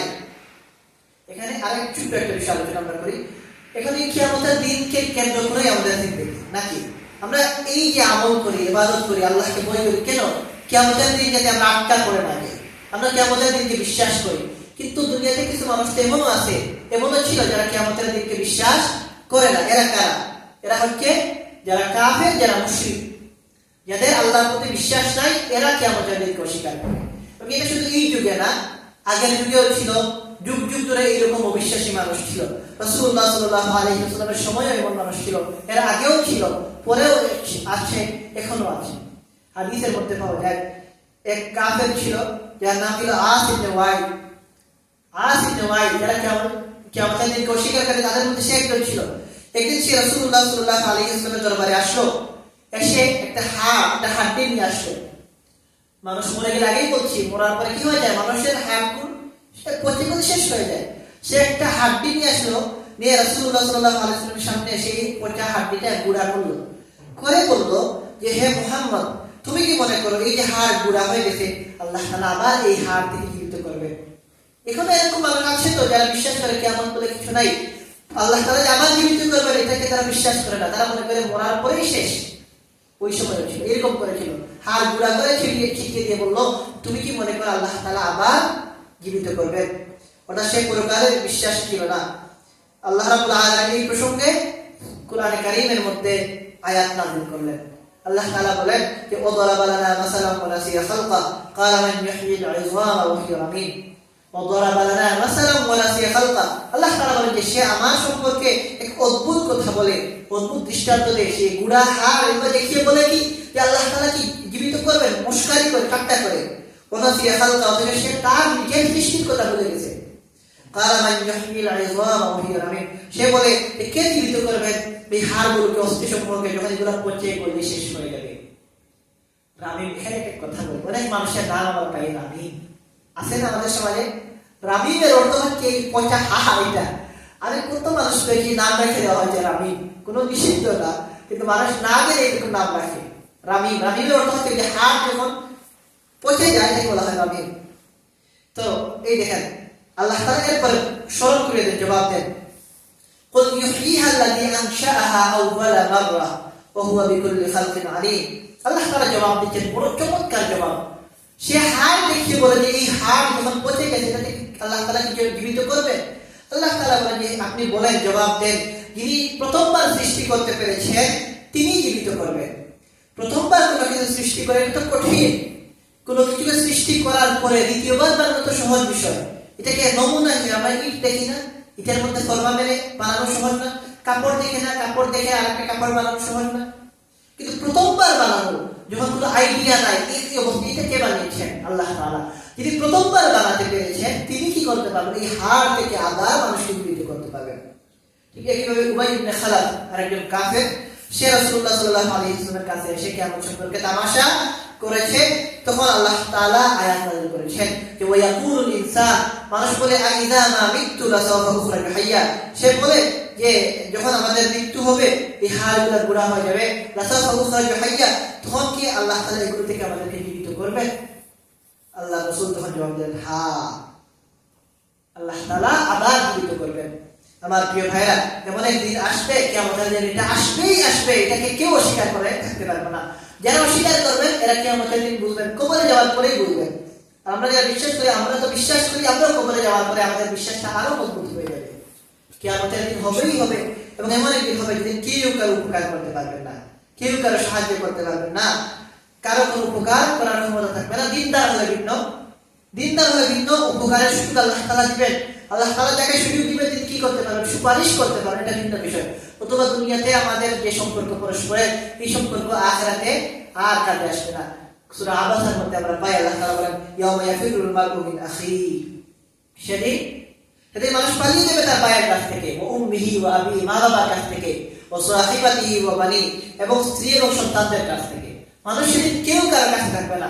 সন্তান মনে করবে যদি আমি আমার মা বাবার কাছে যাই, আর যদি আমার মা বাবা বলেন যে বাবা দুনিয়াতে তোমার জন্য এত কষ্ট করেছি, আজকে আখিরাতে একটু উপকার করো, কিছু সওয়াব আমাদেরকে দাও, এই করে সন্তান মা বাবার কাছে আসতে চাইবে না কিয়ামতের দিন। আর মা বাবা মনে করবেন যে সন্তানকে এত দয়া মায়া করেছি, এখন যদি সন্তান এই দাবি নিয়ে উপস্থিত হয়ে বলে যে মা বাবা আপনারা দুনিয়াতে আমাকে এত দয়া করেছেন, আখিরাতে একটু দয়া করেন। স্বামী স্ত্রী একে অপরের থেকে দূরে থাকবে, ভয় থাকবে যদি দেখা হয়ে যায়, যদি দাবি করে বসেন। আল্লাহ তাআলা এটা সুস্পষ্ট বলেছেন ইয়াউমা ইয়াফিরুল মারউ মিন আখিহি ওয়া উম্মিহি ওয়া আবিহি ওয়া সাহিবাতিহি ওয়া বানি লিকুল্লি ইমরিইন মিনহুম ইয়াউমা ইযিন শা'নুন ইউগনি। সেদিন প্রত্যেকের একটা অবস্থা থাকবে ভয়াবহ, প্রত্যেকেই কঠিন অবস্থার মধ্যে থাকবে, এবং এই কঠিন অবস্থাটাকে ব্যস্ত করে রাখবে। কেউ কারোর জন্য চিন্তা করতে পারবে না, চিন্তা করার সুযোগ থাকবে না। এই দিন আসবেই আসবে, আর এই দিন হচ্ছে কিয়ামতের দিন, বিচারের দিন, ইয়াউমুল জাযা, বিনিময়ের দিন। আল্লাহ রাব্বুল আলামিন আমাদেরকে এই দিনের জন্য তৈয়ার হওয়ার তৌফিক দান করুন। এই দিন মূলত আসল দিন, এই দিনের জন্য যদি আমরা পরিপূর্ণরূপে তৈয়ারি করতে পারি আমরা সফল। আর যদি এই আমাদের সব কিছু যদি ভালো থাকে, আর ওই দিন যদি আমরা ব্যর্থ হই আমাদের সব কিছু বেকার, ব্যর্থ। আল্লাহ তাআলা ওই দিনের মালিক, আল্লাহ তাআলা ওই দিনের বাদশা। আমরা আল্লাহর কাছে, আল্লাহ তাআলা রহমান রহিম, আমরা আশাবাদী, দয়া মায়া পাওয়া। একইভাবে আমরা আল্লাহ তাআলাকে ভয় করি, আর এই ভয় করে বলে আমরা চেষ্টা করবো ইনশাআল্লাহ ইবাদত বন্দেগী তো করি, আল্লাহকে ভয় করে গুনাহ থেকে বেঁচে থাকি, আরো চেষ্টা করবো যেন আমরা আল্লাহ তাআলাকে ভয় করে গুনাহ থেকে বেঁচে থাকতে পারি, হারাম থেকে বেঁচে থাকতে পারি। আল্লাহ রাব্বুল আলামিন আমাদেরকে তৌফিক দান করুন। ওয়া আখিরু দাওয়ানা আলহামদুলিল্লাহি রাব্বিল আলামিন। হুজুর দোয়া কি একটু জানতে চাচ্ছি, জি এই যে মালিক ইয়াউমিদ্দিন, জি এখানে তো লম্বা করে সূরা ফাতিহার মধ্যে, জি তাই এটা আমরা শর্ট করে পড়বো কেন, পরিবর্তন করে? ওই যে এটা আলোচনা আগে একদিন হয়েছে যে কোরআনে কারীম পড়ার কেরাত, যেটা পড়ার যে পদ্ধতি, বিভিন্ন রকম পড়ার সুযোগ আছে আর কি। আরবের মধ্যে এটা আরবি ভাষার রীতি আছে যে আল্লাহ তাআলা কোরআন বিভিন্ন রূপে পড়ার সুযোগ দিয়েছেন, এই জন্য বিভিন্ন শব্দে পড়ার সুযোগ আছে। এটা আরবি ভাষার রীতি অনুযায়ী পড়ার বৈধতা আছে। এটা শুধু এই শব্দের মধ্যে না, আরো অন্যান্য শব্দের মধ্যেও আপনি যখন শুনে থাকবেন, আপনার পড়ে না ওয়াদুহা ওয়াল লাইল, এটাকে আপনি ওয়াদুহে এরকম পড়ার সুযোগ আছে। এটা আরবি ভাষা এটা সাপোর্ট করে, এবং আল্লাহ তাআলা কোরআন নাযিল করেছেন এইরকম পদ্ধতিতে যে আমাদের মধ্যে আছে না। একটু বলি, আমাদের ভাষায়, বাংলা ভাষায় কথা বলি তো, কিন্তু আপনি বাংলা ভাষার মধ্যে বিভিন্ন রূপ পাই না। আমরা বাংলায় যে কথা বলি, আমরা সিলেটি ভাষায় একরকম কথা বলি, সিলেটি মানুষ, ঢাকায় গেলে একরকম, রাজশাহীতে গেলে একরকম, চিটাগাং গেলে একরকম, সবগুলোই তো বাংলা ভাষা নাকি? সবগুলো সুযোগ আছে তো। কুরআন তো আল্লাহ তাআলা আরবি ভাষায় নাযিল করেছেন। এই ক্ষেত্রে আল্লাহ রাব্বুল আলামিন কুরআনকে ভিন্ন ভাষায় পড়া, ভিন্ন শব্দে পড়ার সুযোগ দিয়েছে। এটাকে বলা হয় কেরাতের ভিন্নতা। এটা বৈধ, এটা প্রত্যেকটাই জায়েজ, শুদ্ধ। আটটা ইয়ে হবে, আটটা না কিতাব কেরাত 7টা কেরাত আর 10 রকম পড়ার পর 10টা কেরাত পাওয়া যায়। মৌলিকভাবে 7টা কেরাত হচ্ছে প্রসিদ্ধ, আর 3 পদ্ধতি বাড়িয়ে 10 রকম কেরাত দুনিয়ার মধ্যে প্রচলিত আছে। প্রত্যেকটাই শুদ্ধ, প্রত্যেকটা পড়ার সুযোগ আছে। এই জন্য কোনোটার ব্যাপারে এটা বলা যাবে না যে এটা ভুল, প্রত্যেকটা শুদ্ধ। কিন্তু আপনি এক সাধারণ মানুষ, আমরা চাইলে যে কোনোটা পড়তে পারবো না, কারণ আমাদের তো জানা নেই। যারা কেরাতের উপর গভীরভাবে পড়ালেখা করেন, শিখেন, তারা প্রত্যেকেই চাইলে, যাদের জ্ঞান রয়েছে তারা চাইলে ভিন্নটা পড়তে পারেন। সবগুলোর অর্থ সমান। এটা আরবি ভাষা সম্পর্কে আমরা যদি পড়ি, আরবি ভাষা একটা আজীব ভাষা। আরবি ভাষা অন্য ভাষার মতো না। আরবি ভাষার মধ্যে আল্লাহ রাব্বুল আলামিন এত ব্যাপকতা রেখেছেন যেটা অন্য ভাষার মধ্যে নাই, এবং আরবি ভাষার মধ্যে এত সৌন্দর্য রেখেছেন যেটা অন্য ভাষার মধ্যে নাই। একটা উদাহরণ দিই, উট আছে না, উট, উট আমরা বাংলায় বলি উট, ইংরেজিতেও হয়তো 1-2টা শব্দ। এই উটকে বোঝানোর জন্য আরবি ভাষায় 70টা শব্দ পাওয়া যায়। এখন বলেন 70টা শব্দ শুধু উটকে, এটা আরবি ভাষার ব্যাপকতা। আরবি ভাষার এই ভিন্নতা, এটা আল্লাহ তাআলা দিয়েছেন, মানুষ ভিন্ন ভিন্ন ভাবে পড়ার সুযোগ রয়েছে। কিন্তু আমরা এটা বলছি না যে আমরা এটা পড়বো। আমি এটা আলোচনা করলাম যে এইরকম পড়ার সুযোগ আছে, যারা বুঝবেন, যারা জানেন। আমরা যখন পড়তে যাবো তখন পড়তে গিয়ে আমরা কোনটা পড়তে পারি না, কোনটা পড়তে পড়লে শুদ্ধ হয়, এটা আর কি। সবগুলাই শুদ্ধ, যে কোনটা পড়ার সুযোগ আমাদের জন্য আছে, বৈধ আর কি। এটা সবার জন্য না, জ্ঞানীগুলি যারা ওনারা এটা করতে পারবেন আর কি। আমরা যারা সাধারণ আছে আমরা এটা করতে পারবো না। আমরা যারা সাধারণ মধ্যে এমন না যে আপনাদের কথা না, আমরাও যারা মনে করেন মাদ্রাসায় পড়ালেখা করতে, আমরা চাইলেও এরকম ভিন্ন ভাবে পড়তে পারবো না, যদি না আমরা ওই বিষয়ের উপর গভীর ভাবে পড়ালেখা করে জ্ঞান অর্জন না করি। যাদের গভীর জ্ঞান রয়েছে তারা এরকম পড়তে পারেন, সুযোগ আছে। আমরা যখন শুনবো অনেক সময়, তখন যেরকম প্রশ্ন না আসে মাথার মধ্যে যে ভুল পড়ে ফেলেছে। অনেক জায়গায় আপনি দেখবেন যখন কেরাত সম্মেলন হয়, কেরাত যখন হয় তখন আপনি দেখবেন বিভিন্ন দেশের কারিগর বিভিন্ন রকম পড়ে থাকেন। তারা যেটা পড়ে থাকে সবগুলা শুদ্ধ, এগুলো কোনোটা কি না, ভুল না। ওইটাই বোঝার উদ্দেশ্য। আল্লাহ রাব্বুল আলামিন আমাদেরকে যা শুনলাম এগুলোর উপর আল্লাহ তাআলা আমাদেরকে আমল করার বুঝার তৌফিক দান করুন। আলহামদুলিল্লাহি রাব্বিল আলামিন।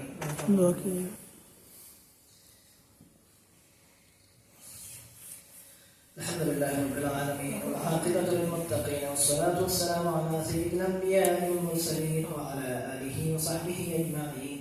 ربنا آتنا في الدنيا حسنة وفي الآخرة حسنة وقنا عذاب النار. ربنا فاغفر لنا ذنوبنا وكفر عنا سيئاتنا وتوفنا مع الأبرار. اللهم احسن عاقبتنا في الأمور كلها وأجرنا من خزي الدنيا وعذاب الآخرة. اللهم اغفر لنا ولوالدينا رب ارحمهما كما ربياني صغيرا. আল্লাহ আমাদের এই বসাকে কবুল আর মঞ্জুর করো, আমাদের তাফসীর মাহফিলকে কবুল আর মঞ্জুর করো। আমরা এই মজলিসের মধ্যে যারা বসে আমাদেরকে মাফ করে দাও, আমাদের সমস্ত মুর্তেকাদেরকে মাফ করে দাও। খুসুসান আমাদের যাদের মা বাবা কবর পাশে হয়ে গেছেন তাদেরকে মাফ করে দাও। আমাদের সমস্ত মুর্তেকাদের কবরকে আপনি জান্নাতের বাগান বানিয়ে দাও। আমাদের যাদের মা বাবা জিন্দা আছে হায়াত দান করো। আমাদের সবার পেরেশানিকে দূর করে দাও, আমাদের সবার মা বাবাকে দূর করে দাও। আমাদের মধ্যে যারা বিমারি আছে তার শিফা থেকে সবাইকে শিফায়ে কামিলা আজিলা দান করো। আমাদের সমস্ত মাকাসিদ হাসানাকে কবুল আর মঞ্জুর করো। معبود আমাদেরকে ইখলাসের সাথে আমল করার তৌফিক দান করো। সুবহান রাব্বিকা রাব্বিল ইজ্জাতি আম্মা ইয়াসিফুন ওয়া সালামুন আলাল মুরসালিন ওয়ালহামদুলিল্লাহি রাব্বিল আলামিন। আমিন।